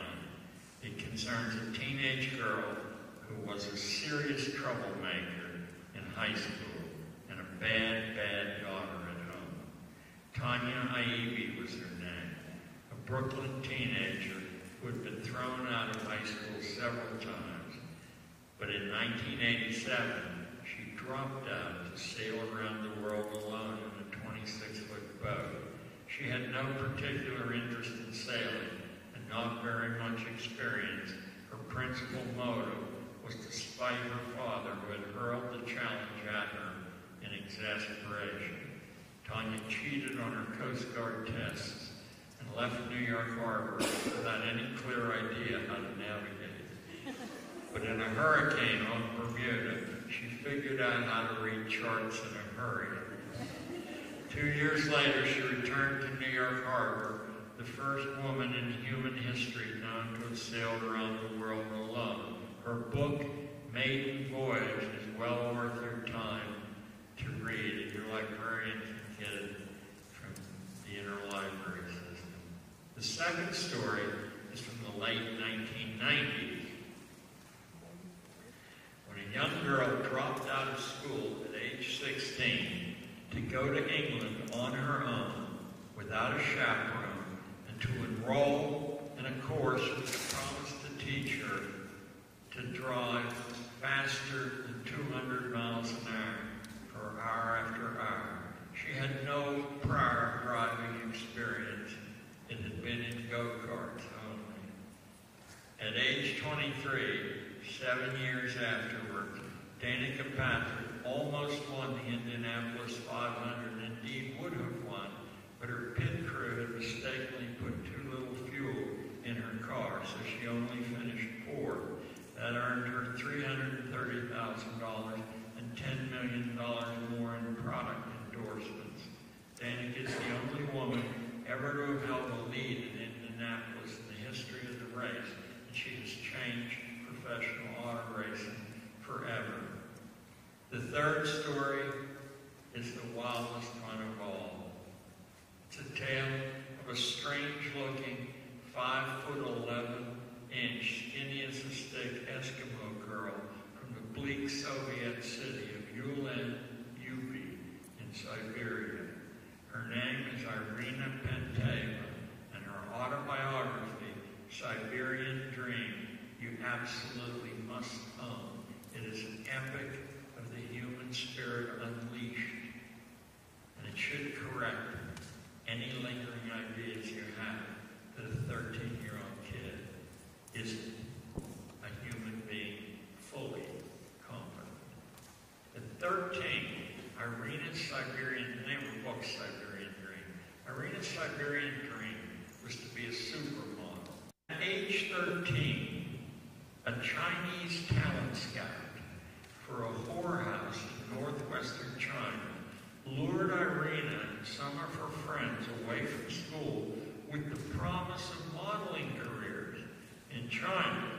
But in due course, they were deposited into a whorehouse, penniless, unable to speak Chinese, and in Irina's case, pregnant, soon pregnant. Okay now, role play, you're a social worker. Predict Irina's future prospect. No college for her, that's certain. And you know what Bill Gates says the chances of making it without a degree are. Fortunately for Irina, she hadn't swallowed some of the key assumptions that hold our social order together. But she did know that she was in a tight spot, and panic wouldn't help her, and there was no one to turn to for help. With other girls from the whorehouse, Irina escaped and set out to flee China. Believe it or not, if you've seen those old Mickey Rooney movies where they raise money for the football team uniforms, believe it or not, this little group stayed alive. This little group exclusively of girls stayed alive by putting on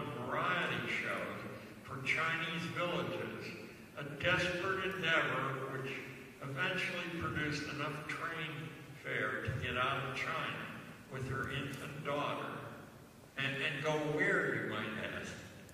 No assets, no friends who could help. What would you do?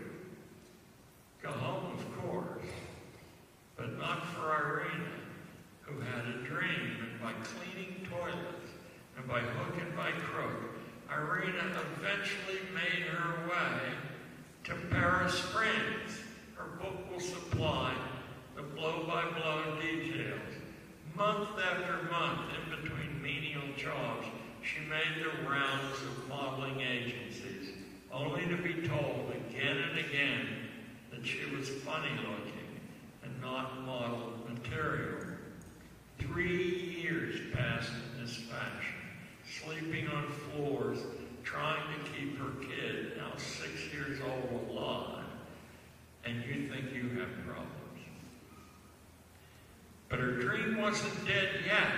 If France wouldn't work, perhaps America would. Parking her daughter with a friend, she wangled a visa and arrived in New York City at age 18 with $15 in her pocket and an overnight bag, destitute, homeless, friendless, and of course, without any school diploma.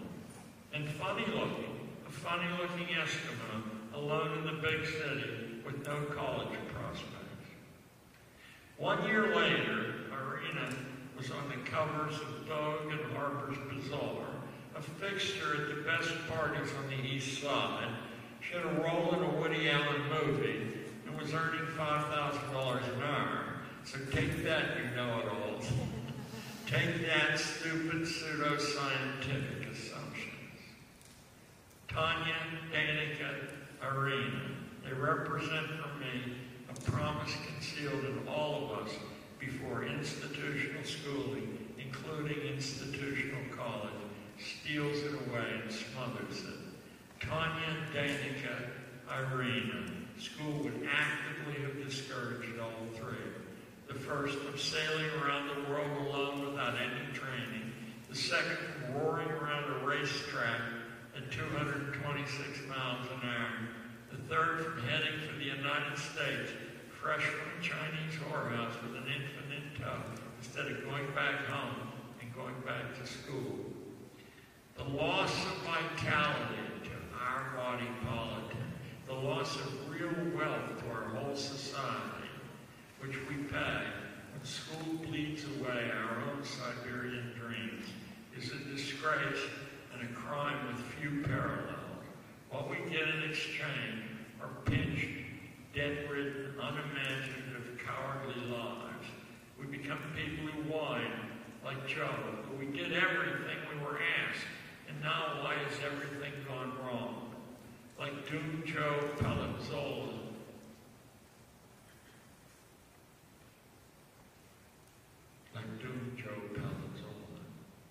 Confinement schooling has only the most artificial connection with opportunity. It's a connection illegitimately preserved by preempting huge chunks of available work, then rationing it out through licensing, supposedly to those who present the best grades and test scores.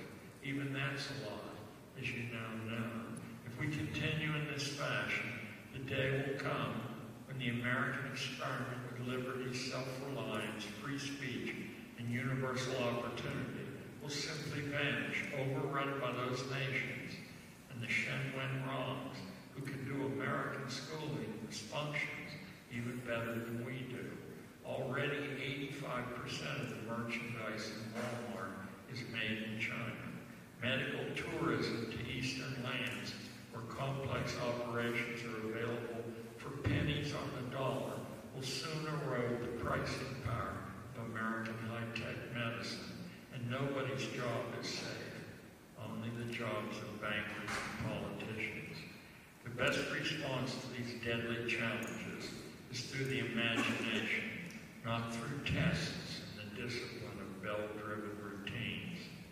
We need to reimagine, to redevelop a rich inner life, which will then flower in invention and creativity. Once we have that, Once we had 90% of all the patents on planet Earth. So we know how to bring that about again. We can have it again. The methods are written all over earlier American history, right up to the time of forced schooling, which was the gift to us of Andrew Carnegie, John D. Rockefeller, Vincent Astor, and a handful of other industrialists that had nothing whatsoever to do with the will of the people. Nothing. The secret is the secret of jazz, the infinite inventiveness of the unshackled imagination. It isn't hard to do, but it's impossible to do while the Highland High schools of America impose a chokehold on free thought and debate. Meanwhile, back at Chicken Little High School, what did the students think about the case I present? According to the newspaper article rendered speechless, a senior named Chris Hart thanked the school board for inviting me to speak and wished that more students had been allowed to hear the message. Katie Hanley and Jr. liked the talk for its new perspective and for getting her to think for herself. Quentin Gowell, a junior, found me inspiring, as did a teacher, Elisa Driller-Colangelo, who said her class had exciting exchanges about the ideas following the talk. And a school board member at Highland was quoted in the newspaper this way. Mr. Gatto basically told them they were not serving kids well, that students needed to be told the truth, to be given real-life learning experience, and be responsible for their own education. That the best lives are self-organizing lives. Gatto questioned the validity and relevance of standardized tests, the prison atmosphere of school, and the lack of relevant experience given students. Students were eager to discuss the issues raised. Unfortunately, our school didn't allow that dialogue. I can't tell you whether your kid needs to go to high school or college, but if, like Bill Gates, you think that either will save the nation from the horrible fix it's currently in, or save you personally, I know something you need more than college. You need your head examined. Thank you very much.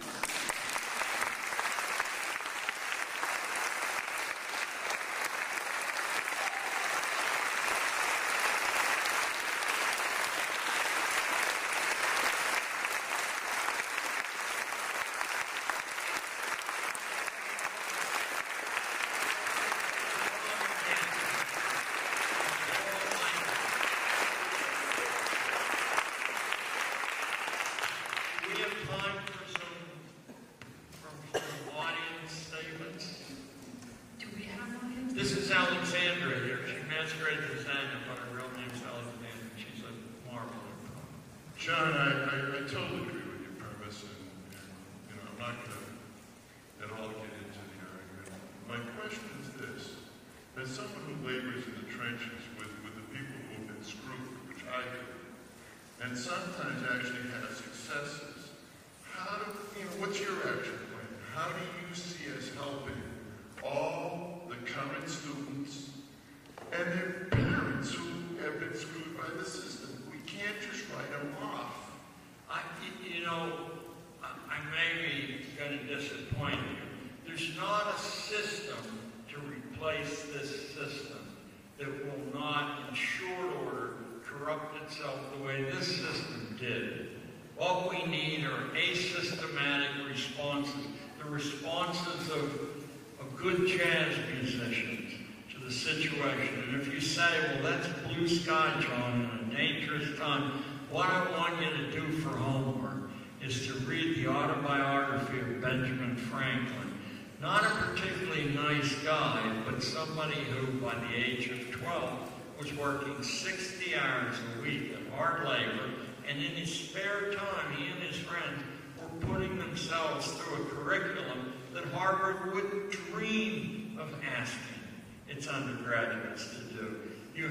It's already underway, the process. The fact that you're here, and last year there was only one for every three that are here now. I came to you from the West Coast, north of Eugene, some group that calls itself Quo Vadis had organized about 150 people in a wilderness camp, and they were starting from scratch, back and forth with one another. The fact that we have 2.5 million homeschoolers now, and at least 40% of them follow the model called unschooling. The assumptions that have been drilled into us are what is wrong.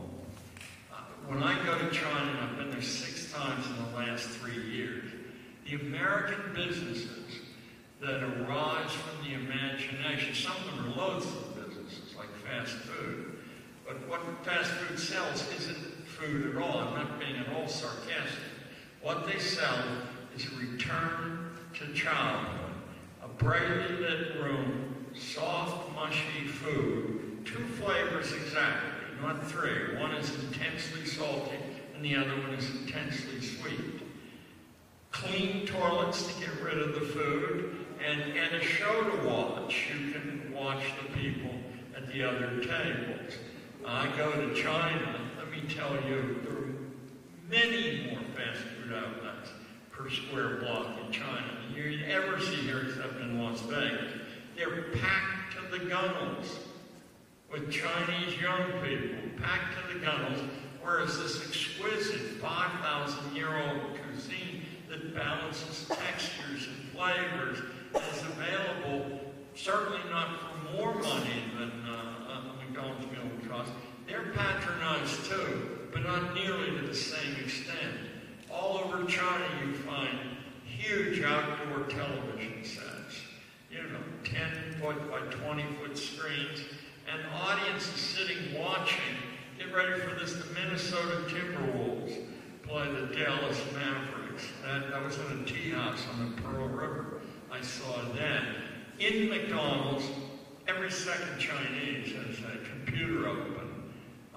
And that probably is part of the reason they speak English so well. So many of them speak English. But in fact, a heavy percentage of them are playing American computer games, murder and whoever. Now, all the games are built around murder, so I guess it doesn't matter who they murder or addictions of violence. At the Shanghai Conservatory of Music, the oldest continuous music school in the world, it would be like a great European conservatory in the 18th century, perhaps, and very, very proud of what it does. The American State Department paid several black jazz musicians from New Orleans to go over and talk about jazz. You can find an account of this in the New Yorker magazine. The 2 guys were referred to by their first name, Willie and Dwight. They were minor league jazz musicians from New Orleans, and they were informed in front of the assembled student body that the theory of jazz couldn't possibly be true. And so they asked the star pupil in the school to come down and play his star composition. He played it once, and they improvised on it for 90 minutes with piano and bass. They improvised on it for 90 minutes, and the jaws of the audience went open. When you pay the price that China is paying, and we once paid, the price is your imagination. You can follow or you can tear down a steel mill 3 times faster than expert engineers say it can be done. You can do that.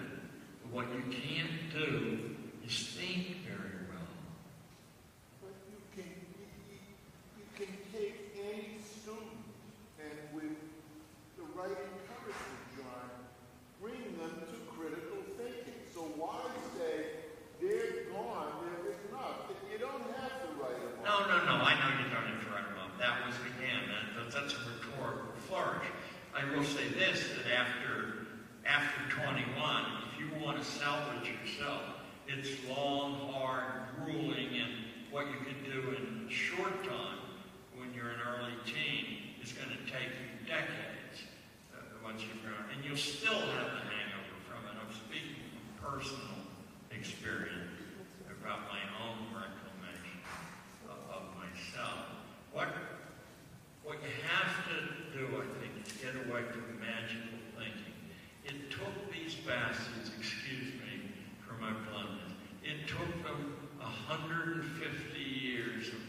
hard, relentless work to finally convince one of the wealthiest countries in the history of the world, and certainly the freest nation in the history of the world, to drain all the children out of the community under the threat of police intervention and turn them over to a set of absolute strangers for 12 years. The idea on the face of it's insane. From inside that system, I can tell you it's insane. It doesn't work even when it appears to work, but we'll save that for another lecture. By seducing you, by traducing you, to think that the measure of accomplishment is a grade point average or standardized test, when the measure of accomplishment is writing a novel at 13 or 14, or sailing around the world alone at 17, or sitting and holding the hands of people getting IV drips or scared out of their mind.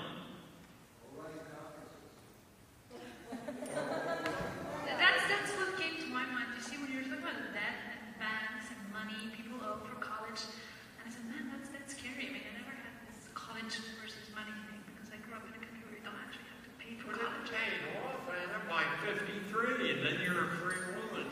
Yeah, exactly. So I was thinking, like, okay, if a friend of mine, a very close friend of mine, who actually I think many of you know, was not in debt after only 3 weeks in college. Correct me if I'm wrong, Jerry. 3 weeks at college, he was in debt. Okay, so the only thing that was standing him and the sea, sailing around the world or doing something else, and going and working for Arrow, was that college debt. So if there was no college debt, I think Isaac would probably be sailing around the world and not working for us this past year. Yeah, he hadn't paid off in a month though, so that's it. But the initial incentive for Isaac to actually start doing something with us and not sail away was the college debt. Age of 18 without having walked from one coast to the other. And if you have some... There's one question here. There are two questions here.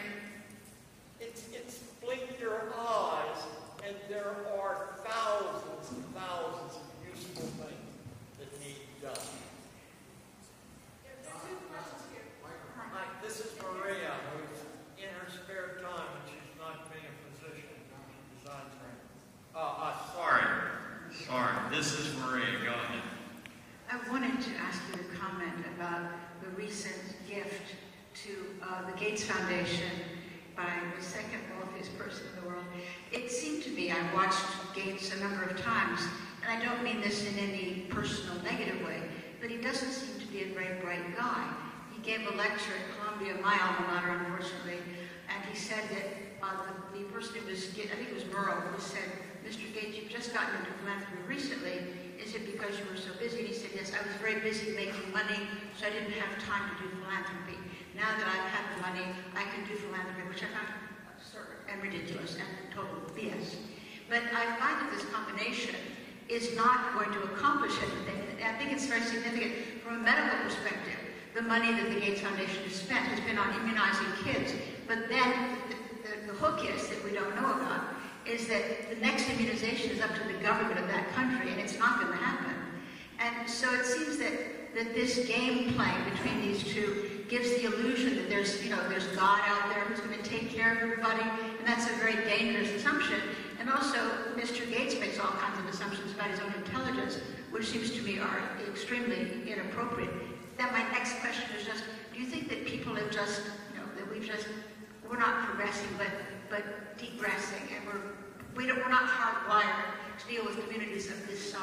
Maybe not more than maybe 2,000 or 3,000. I think, Maria, that we've been inculcated for generations by a whole lot of sort of false assumptions about what motivates human beings and how we progress.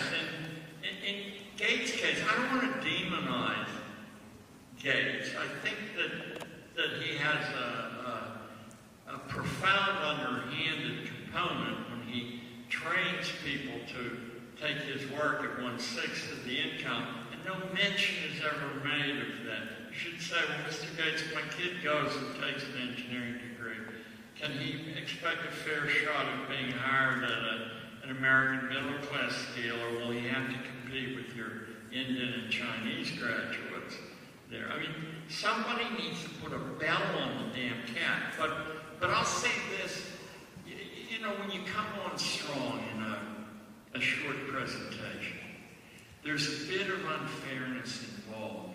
All of us, every one of us, I've lived long enough to believe this to be true, every one of us has Adolf Hitler and all the other people in the world as a possibility in us. We're all capable of great good, great evil, and all the gradations in between.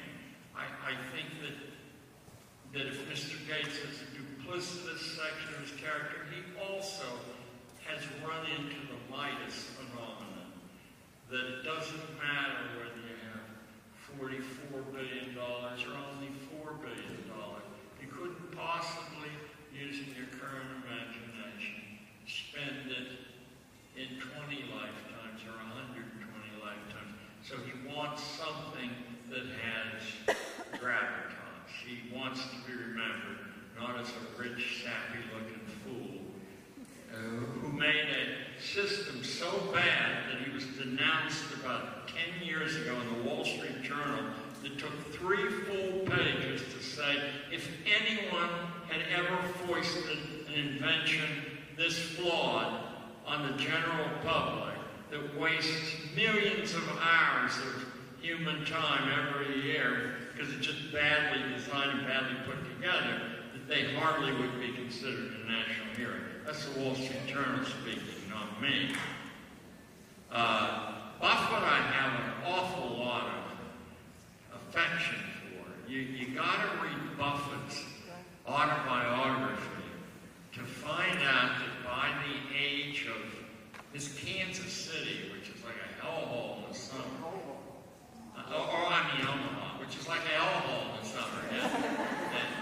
And at the age of 6, he had his first business going, and it isn't that he made a good buck because he did in the middle of the Depression. It's that he served a need that wasn't being met. There was no air conditioning to speak of, and what he did was go around with ice-cold Cokes. That was a heavy load, age 6, and he made a penny a bottle. He'd knock on doors and sell you ice-cold Cokes. He used the capital that he raised from that. And I don't want to spoil the book for you. By the time he was 18, he applied to Wharton School of Business. He had 5 separate streams of income, and he was earning the equivalent, inflation adjusted, of about $150,000 a year, and Wharton turned him down, which is a big break for him. You know, he didn't have to waste his time being told what he could have taught. I think Buffett, as I would, I mean, I have a 128-acre farm, not too far from here, about a 3-hour drive from here, and I'm desperately trying to race the gravedigger to make it something that, you know, the world will be a little better for. I paid for a billboard. It says Solitude, a place for reflection, and you're all welcome. Go to my website and you get directions to get over there. The only thing is, there won't be any cost. I even have tents to loan you right now because I haven't managed to find somebody to put up the money for cabins. But it's solitude. You can say hello, and I certainly don't want to hear it from you until you say goodbye. Give you a map of the place. Is that, or is that your chair? There's a question over here. Karen, and I live in New Paltz, which is the neighboring community to Highland, New York. I live next door. I mean, it's the next door town. And I'm a teacher, a public school teacher in New Paltz Central Schools. And at the time that this happened, of course, I was very interested in it because I'd seen you at Omega. And as far as I knew, you were a rational person at that point. And when I was listening to my fellow teachers talk about what happened in our neighboring community, of course, teachers know one another throughout, you know, it's a small town.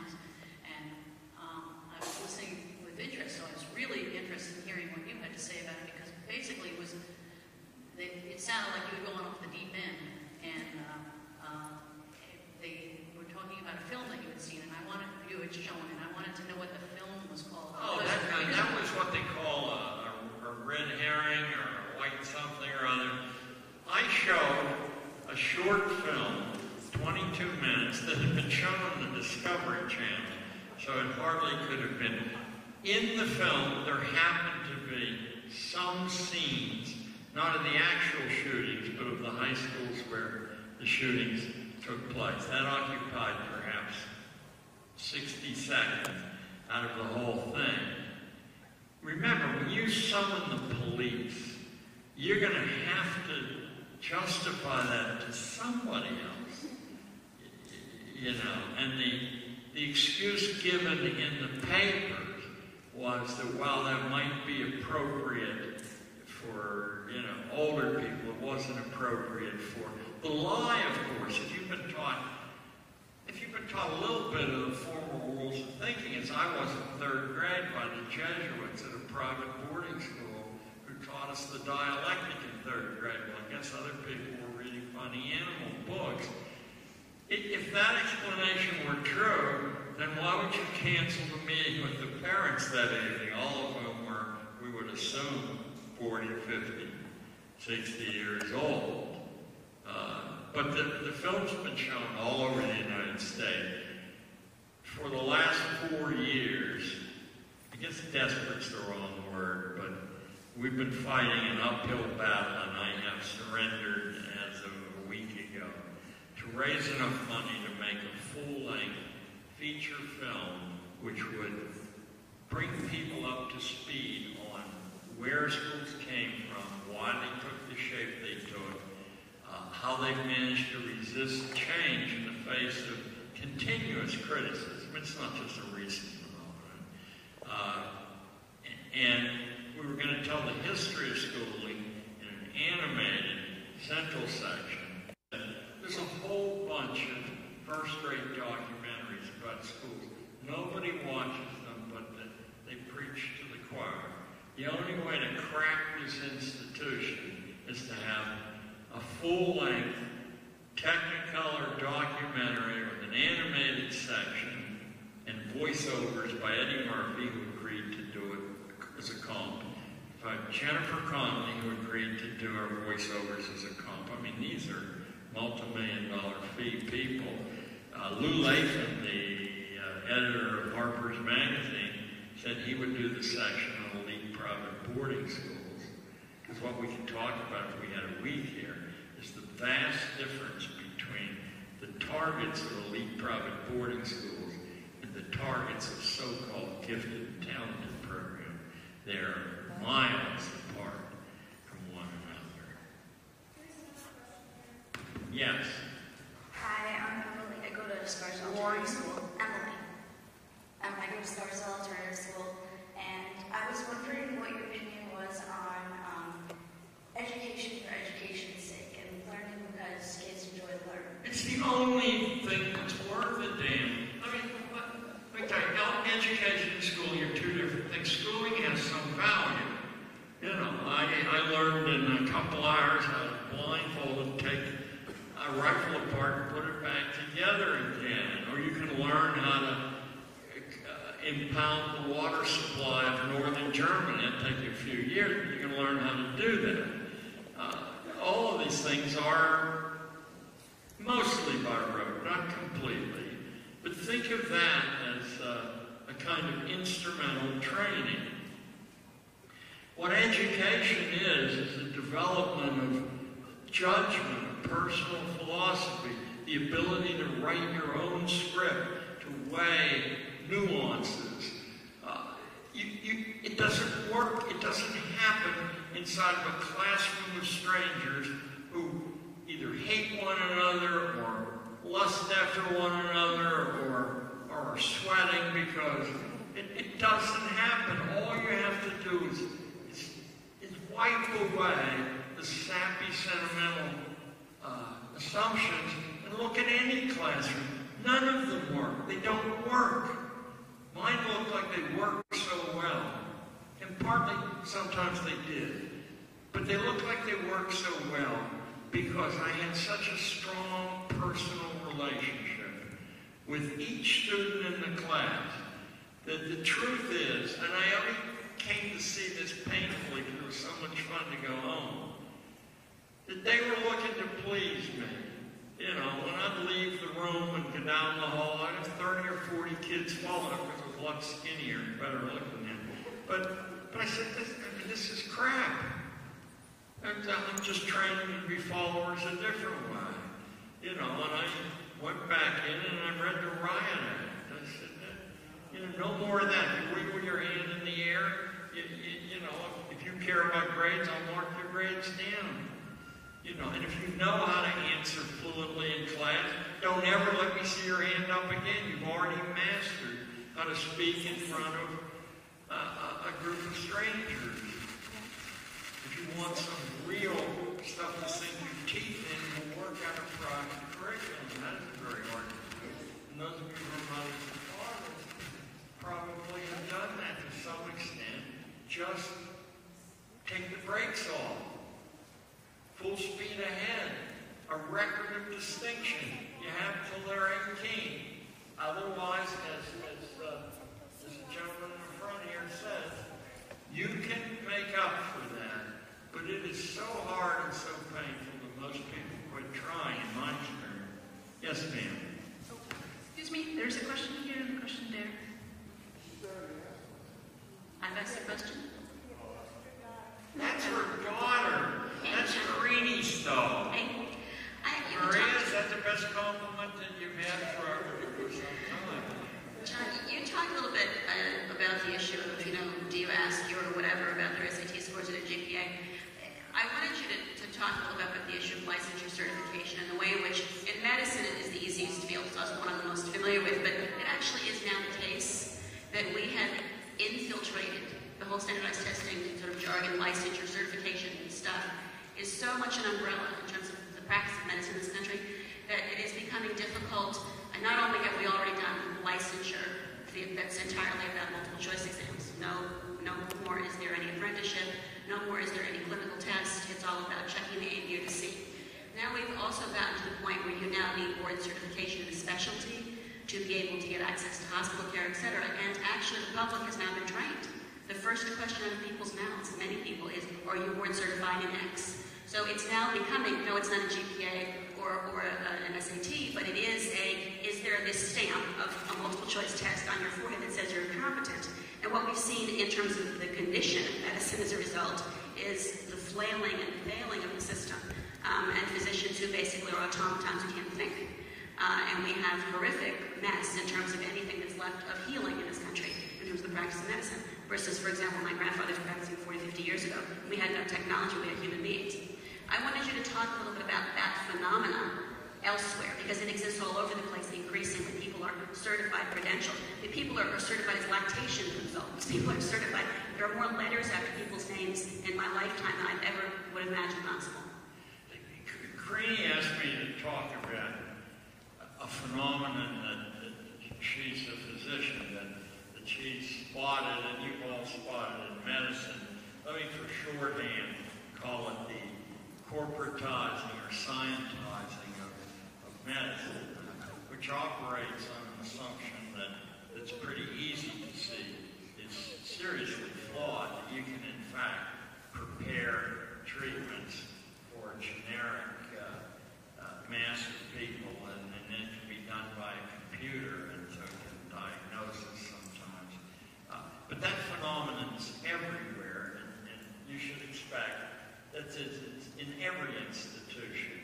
You should expect that the centralizing and the automatizing process simply builds on itself in a positivistic way from generation to generation. I did notice I had in my own family growing up 3, I would say, brilliant physicians.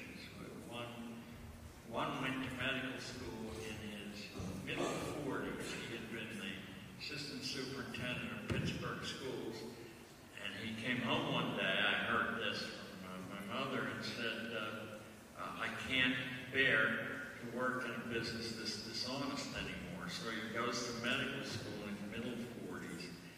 graduates second to third in his class at the University of Chicago. And the other two were of comparable worth, though frequently the conversations would be about the ideas and the philosophy of medicine. You know, it's not that they got enough of the office when they came home. It was really their passion and their love.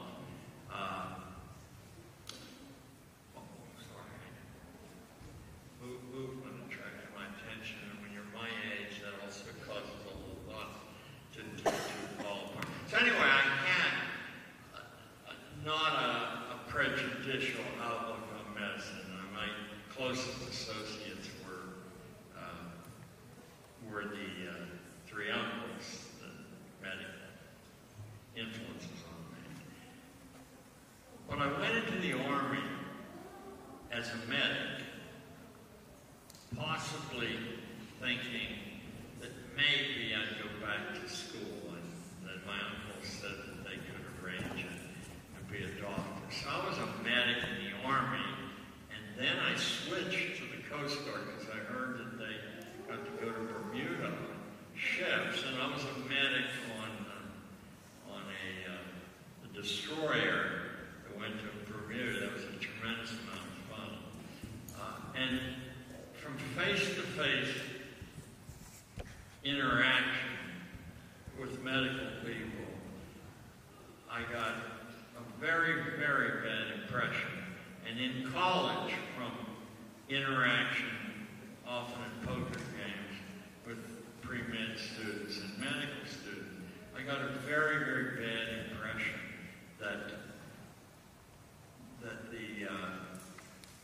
the number part, not just the money, that too, but the number part, the mechanical part, the quantification of treatment was some spirit loose in the air, and it wiped out any sense of what. Now, I'm not speaking as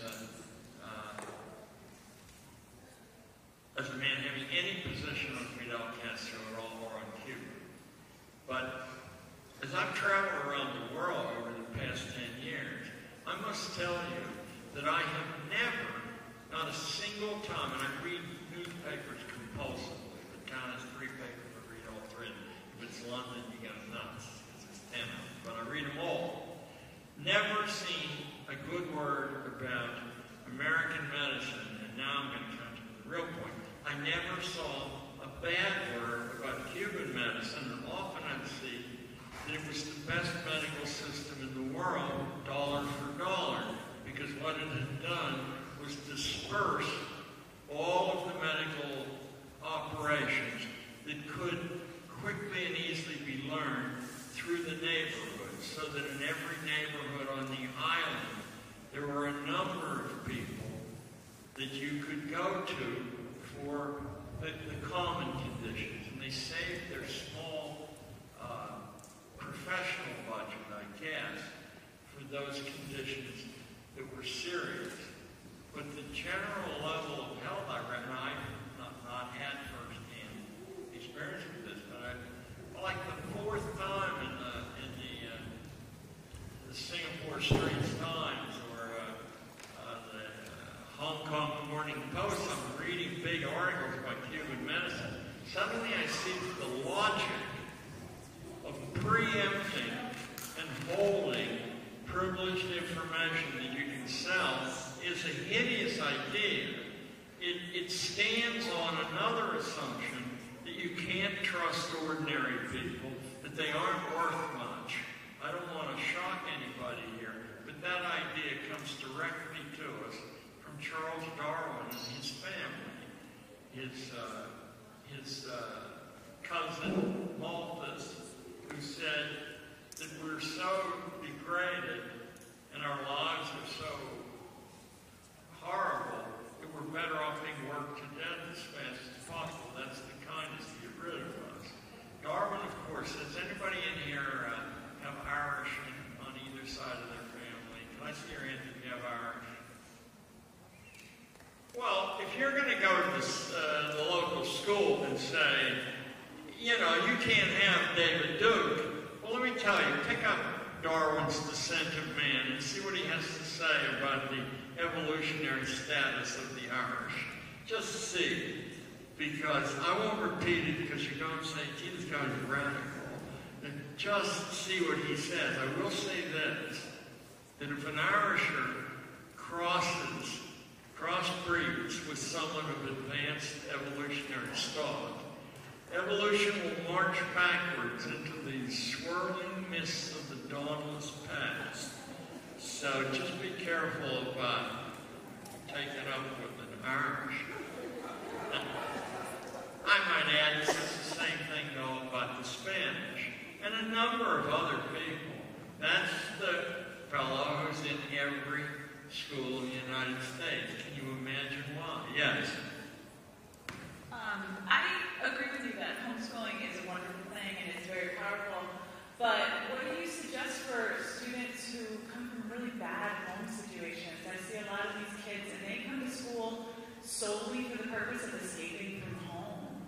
Let me tell you what I used to say to these kids. They would come to me often, and I had great respect and sympathy for them, and I never abused my mind and the notion that they were in any way inferior to anyone else. You know, they might have a different cosmetic exterior, but they could think as well as anybody. But what I'd say to them when they came and bitched about their parents, and they weren't all Gatto kids. I remember I had a rabbi's son come to me at the same thing. He had been adopted. The name was Bornstein, and he called himself Daniel Unbornstein in Clinton. I'd have almost invariably, not formulaic, but the same substance in the response. I'd say, Lord, I've lived a long time, and I've now come to the conclusion, I wish I'd come to it at your age, that if you don't have strong family ties, you don't have a good life no matter how much money you have or how good looking your wife. You have to have those ties. And if the older people in your family cannot help you, then it's incumbent on you, even though you're 12 and 13, to be the father and mother in that family and to bring them out of this despair. You have that as an obligation. You can't flee your problems without turning into, I'll be brutally Pittsburgh trash. When you run away from the problems, you become moral trash. You know, and you never find your footing again. So you're much better off. And the implication, and I'm not accusing you of this, but the implication in what you said is that these kids from these bad backgrounds can't see reality and can't take steps. And I would really beg to differ. I strongly disbelieve that a 12-year-old person, man or woman, is a child or a student or somebody. What they lack in experience, they more than make up in acuity of perception, imagination, resilience, able to get up off the floor when they're knocked down. It's a hideous thing we've done. Read Franklin's autobiography and you'll see what Philadelphia was like in colonial days. It sounds like the most exciting place in the world. The streets are filled with people of every age interacting with one another on important things. Franklin, from a family of, I think, 16, but don't hold me to that, it might be 15, it might be 17. So no spare money, is not only working 60 hours a week and putting himself through this grueling curriculum, as are his friends, but he goes to England several times on his own. The energy that we waste trying to nail millions of young people into their coffins until they're dead. Until, as the 15-year-old boy said, they're the living dead. Now we'll turn them loose at 22 with what is a $116,000 debt.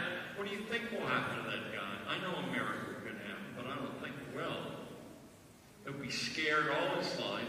He'll be picked on by his employers because they'll know that he has no resources. And they've got it, I believe, written into the law that he can't go bankrupt. I mean, you know, this is Talk about indentured servants, you know, the banks. There are two more questions on here.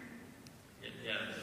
I have relatively good news. I'm sorry to hear about your classmates. A little bit louder, because I'm really... No problem. This is better. I have a 12-year-old daughter who has done many of the things that you suggested all on her own. She's straight A student, decided to leave public school, done unschooling, attended a wonderful alternative school. My question is this. She herself, not by reading her books, compares herself to Benjamin Franklin and the author of Aragon, and I think she puts a lot of pressure on herself. You know, she does marvelous, amazing, wonderful things, and I know every parent thinks their child is a genius, and I'm not, exception. So, and I think they're marvelous and wonderful, and she says, but Benjamin Franklin did this. She names all these people, and she says, this is nothing compared to that. And sometimes I think that's, I don't want to tell her not to aspire like that, but I think, God, you have a nervous breakdown. I absolutely believe, I'm one of the founders of the New York State Conservative Party. Believe that. I no longer remember because there were no conservatives in the Conservative Party. They're all radicals. Bad radicals. Anyway,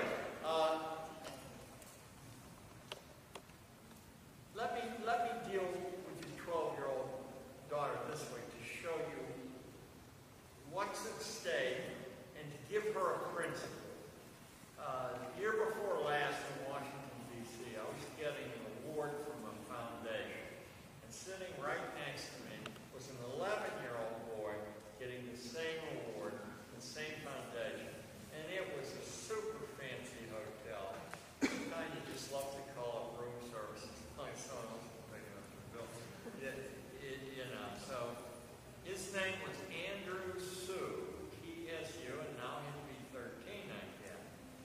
Andrew had won the Washington State Science Fair at age 11. His parents were immigrant waiters from Taiwan. He had won the Washington State Science Fair. What was his project? It was sequencing a gene in common between mice and human beings.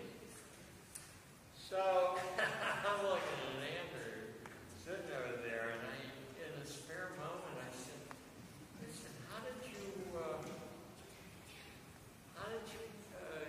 go about doing this instead of playing baseball? Oh, I play baseball. I said, so you gave up swimming? No.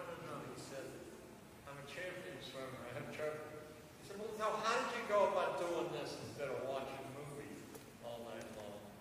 He said, when I was young, those are the first words I was when I was young. When I was young, my grandfather told me about the trapped flea principle. No, he didn't use those words. I prefer this thing. He told me about how you train fleas. We've sort of lost an understanding that trained fleas go back hundreds and hundreds of years in history, and they were like the big show in an elegant court. And I've seen trained fleas. It used to be on 42nd Street, then it was Old Zion. On 42nd Street, it was a Hubert's Flea Circus in the basement of 42nd and Broadway, and Am I not being heard? Is it bad? Well, I better hold on to it. I'll forget. There. So Hubert's Flea Circus, you get down there and you pay like a dime. This would be in 1954. And Hubert put his arm out, the fleas were all getting a good drink of blood. And then they would swing on little trapezes. They would step into chariots drawn by fleas, and they would crack the whip, and the fleas would pull the chariot. It was quite amazing. This story is not just a human interest story, and I will quickly make it germane, I hope, to your lives, at least to your girl's life. So, what Andrew told me was, you can't train fleas to do anything until you break their spirit. How do you do that, Andrew? He said, if you put fleas in a shallow petri dish, they will instantly jump out. There won't be a flea in there 3 seconds later. But if you put a lid on the petri dish for 1 or 2 hours, they will have hit their heads so often trying to get out that when you take the lid off, they won't try to escape. At that point, he said, they're eminently trainable. Well, when the last word was out of his mouth, I knew what I had been hired to do. I was the lid on the petri dish. And fortunately, I could amuse or entertain or even connect with the kids enough that the attempts to escape that hideous classroom were few and far between, and after a while I invented a way they didn't have to try to escape, that they had a blank check to escape 5 days a week if they wanted to. The trap flea principle we put into play when we cede our judgment over our children to licensed strangers which you know nothing about. There can't be a more radical act in human history. If you said to me, they came to me with spear points and I had no choice, but they don't. They don't at all. And what does your kid think when you don't step in and take their side if they have a reasonable case? I know because I lived with those kids for 30 years. They have contempt for you. Sometimes they despise you. But they know right away what they're supposed to know, that your family can't help you in any significant way. And your mother and father really work for the school, not for the family. Now, I'm making that purposely very, very strong because the percentage of those extreme instances isn't very large. But if over and over again that the mother looks to you, a total stranger, for insight into her kid, what should the kid think?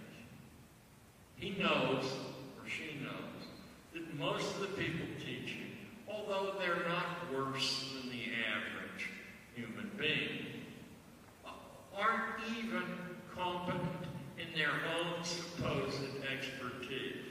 I'll give you the most flagrant example of that. In 30 years of teaching and 15 years of doing this all over the world, I have never met a science teacher who was a scientist. They're clerks who memorize what they're supposed to transmit. They transmit it. They're the lid on the classroom during the standardized examinations. And they only do experiments of which the outcome is already known. What kind of a waste of time is that? For 12 years, we already know what's going to happen to a Prince Rupert drop or whatever. They don't even do that anymore. I have very seldom met an English teacher. I guess Dave Gooderson out in Washington is the most extreme exception to this rule, who uses language in their private life in any specialized way. They don't write, they don't make speeches, they hardly ever read complex literature, hardly ever. In what sense are they masters of the English language? And we can extend it. The only people I ever met in school who I would want to be with, I didn't know that when I was a kid. I want our art teachers, music teachers, who are very often drawn from the living, beating art community. They're trying to stay alive, and they'll be as generous as the kids allow them to be, or even as your kid allows them to be. This is an insane system. It's insane. And just because it's quiet, just because the school has it's pictures up on the wall. And a football team, don't think that incarcerating your kid for 12 years, then an additional 6 years, is going to finish them. Well, go finish them with the human being. It's like a finishing school. Two more questions. No wonder we have a screwed up world. I mean, no wonder we have a screwed up world. I have an apartment in Spain, which Craney actually stayed at because she speaks Spanish. And only in the last couple of years have I encountered unremitting hostility from, it's in the south of Spain, on the Mediterranean, unremitting hostility from the Islamic population. And I just came back from 6 or 7 weeks in Italy, and mostly in Sicily, where we met our son, and we're delighted to see the name Gatto all over the place, but you never see it here. And the difference was night and day between the human life over there was so much richer. It's what I remember from my boyhood during the Second World War. But in addition, the Islamic population was unremittingly hostile wherever we went. We've been doing this for 30 years. My wife's pocket was picked. The car was broken into. There was nothing in it but a Pittsburgh Steelers football program, and they threw that away in disgust. But all the rest of these people are like ghosts. Even the nice ones, the good ones, the dedicated ones like me, we're ghosts. And for us to preempt the primary relationship just doesn't make sense. In order to make it live, we'd be better off getting it honest. Yes, ma'am. It's very hard to articulate because you've touched on so much here. But what's really coming up for me is we're all complicitous in some way in the maintenance of the system. And even when one tries individually to make a difference, and it seems from what you're articulating that one-to-one, like for example, your personal relationship made a difference. You're just saying, parents, us as human beings, we can make that difference one-to-one. Projects make a difference. Nevertheless, what we're looking at is a huge system.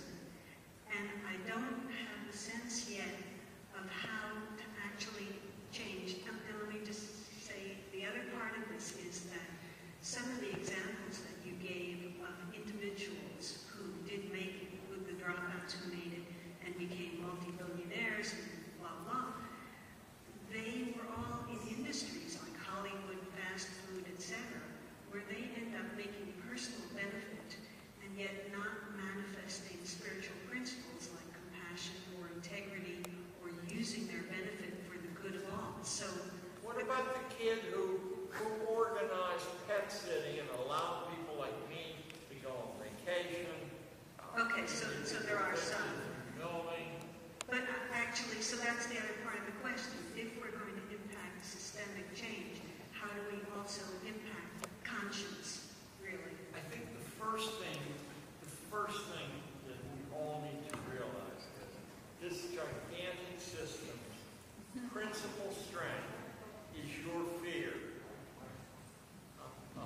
Okay, I said this gigantic system's principal strength is your fear. It doesn't seem to be that way, I know.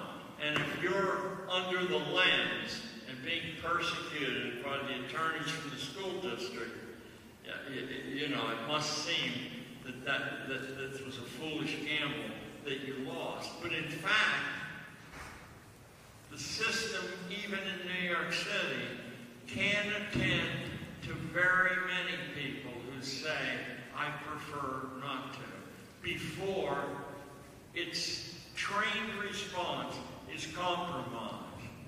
And I'll tell you something that I hope disgusts you to your core.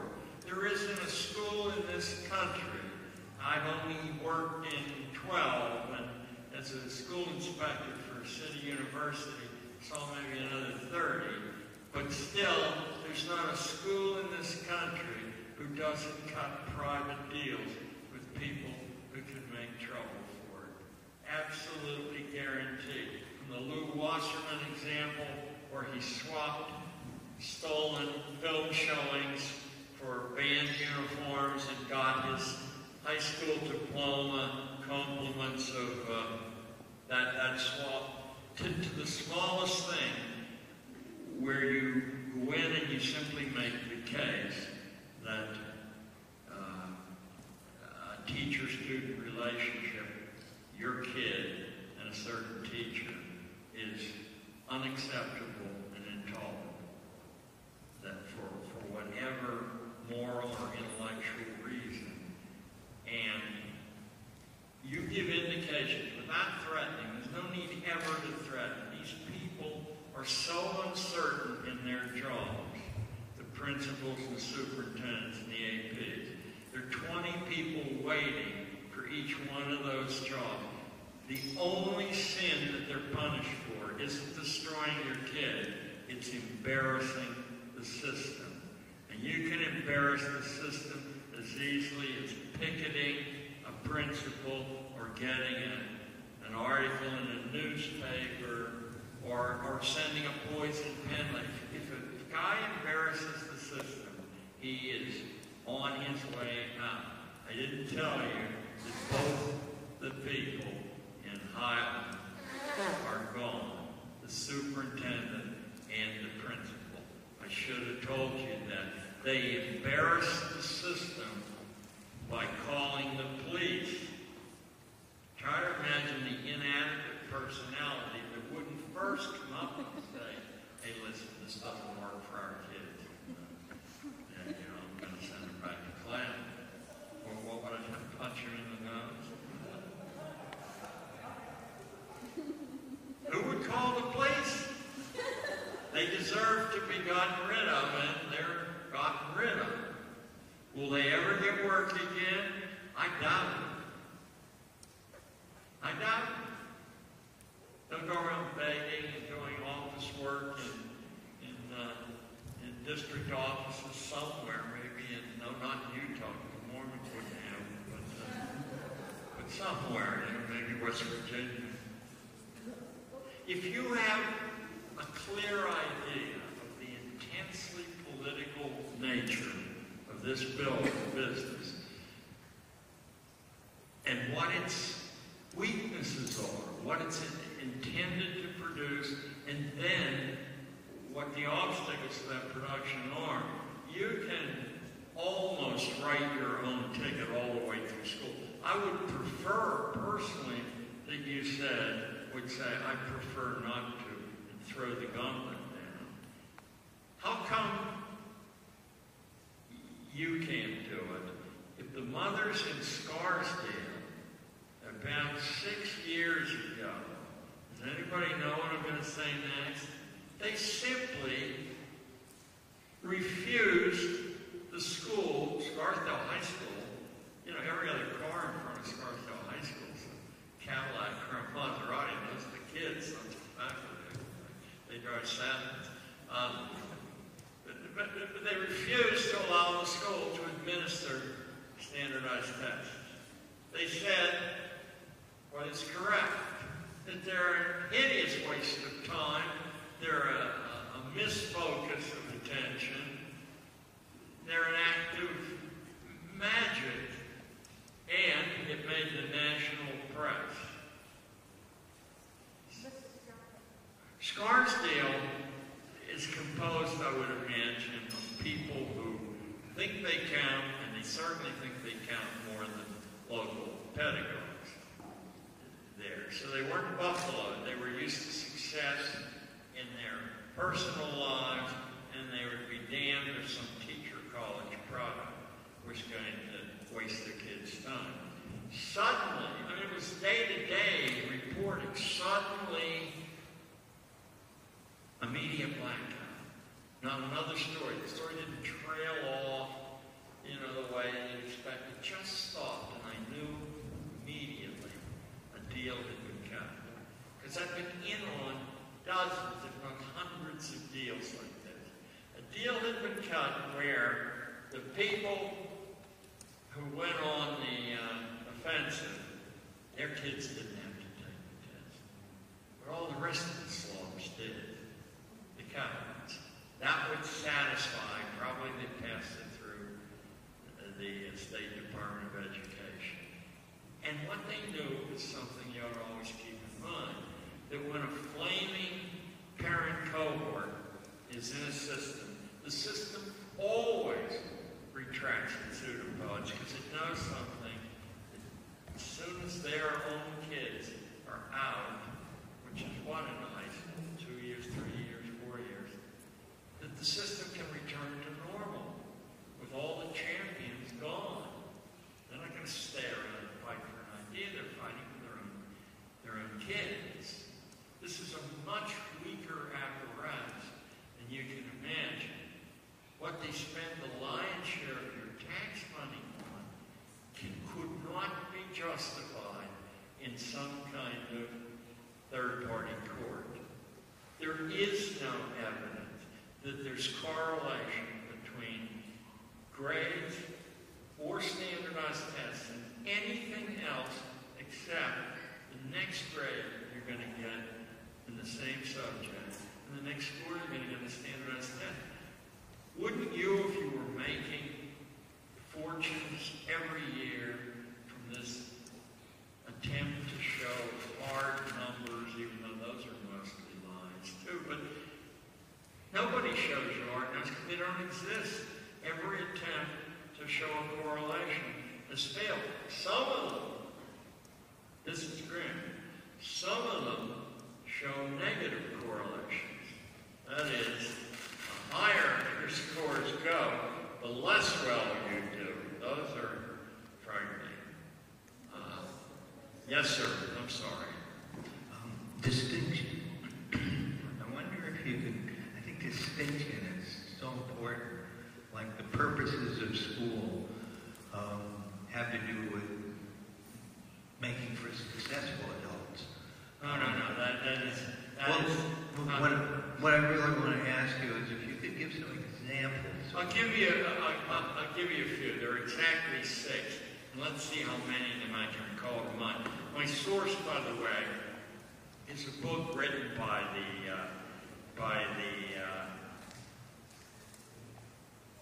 secondary school editor at Houghton Mifflin, who was a professor at Harvard for many years, and after his premature death, Harvard named its honor lecture in education after this guy. His name was Alexander Ingalls, but that's spelled I-N-G-L-I-S, and the honor lecture is called the Ingalls Lecture. I heard about him in a book with the frightening title, The Child, the Parent, and the State, written by James Bryan Conant, for 30 years the president of Harvard, and published in 1949. I can't believe my memory is actually serving there, but let's see how much farther it carries it.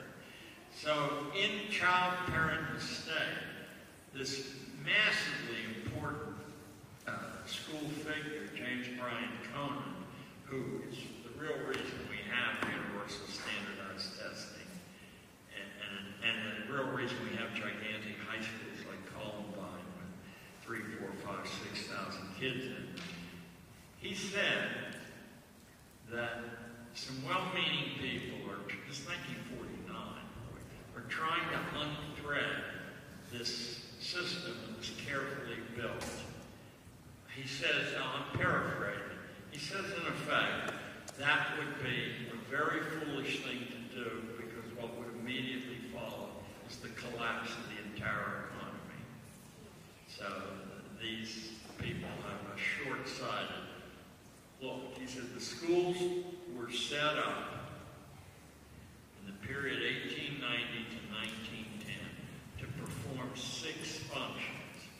What had happened in that period was a transition from a entrepreneurial small farm economy to a centralized mass production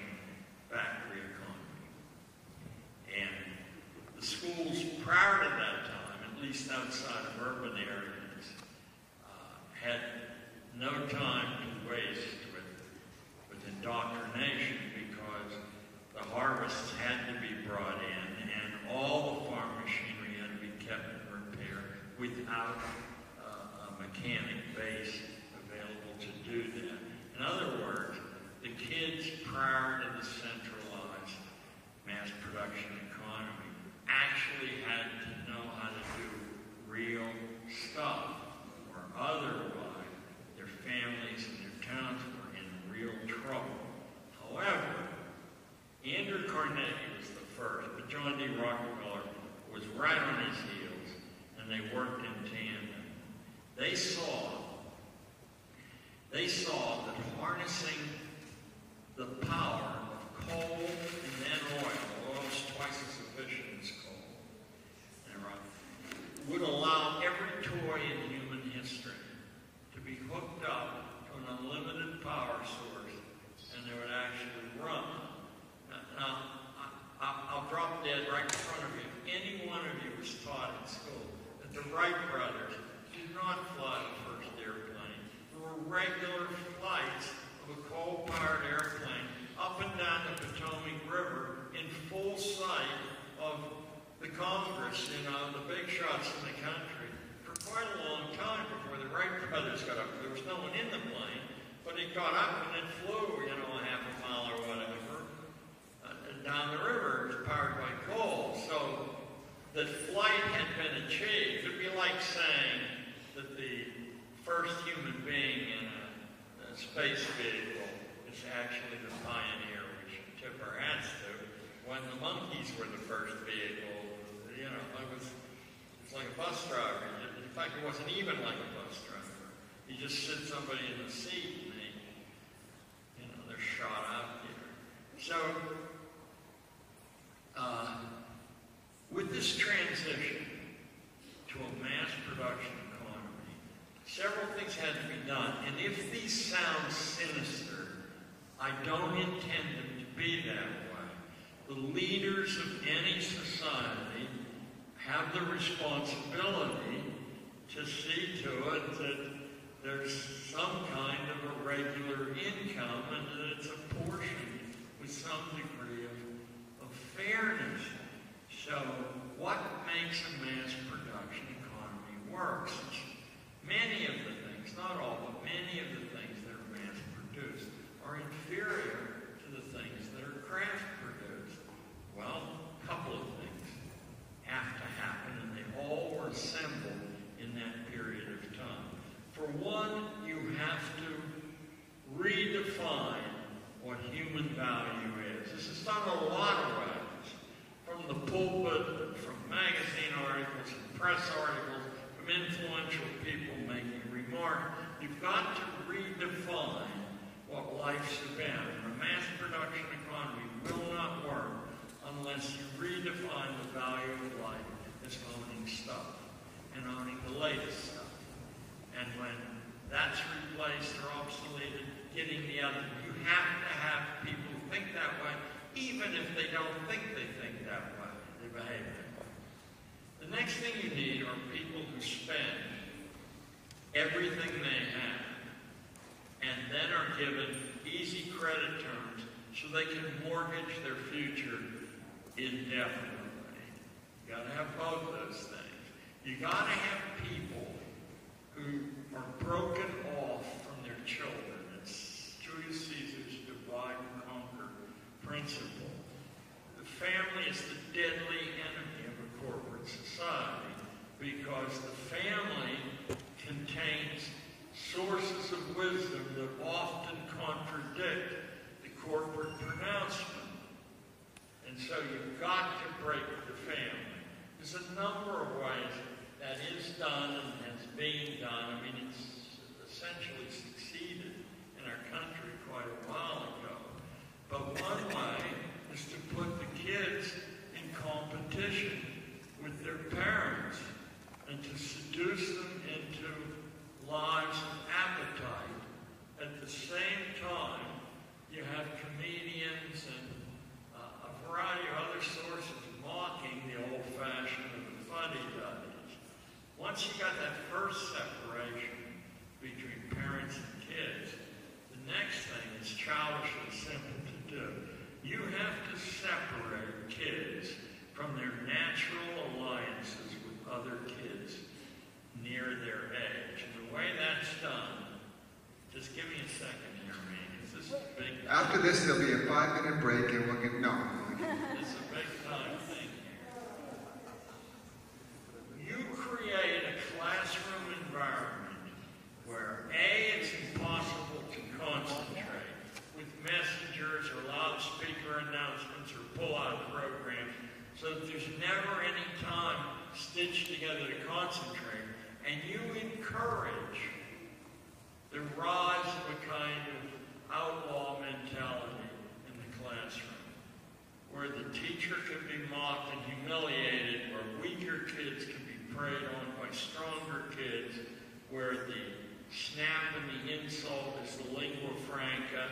This is an absolute brilliant piece of the design, because what it does, of course I can recall the first school I taught in New York City, I was strictly forbidden not to intervene in any children's contretemps because of legal liability.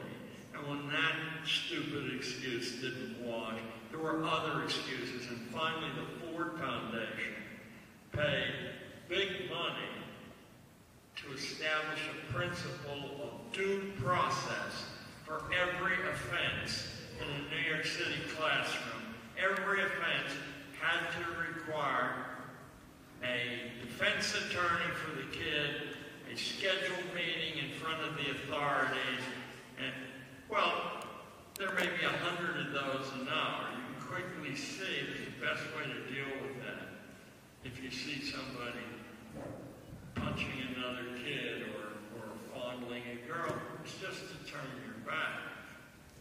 I once walked into a classroom in New York City, in the middle of the prosperous Upper West Side.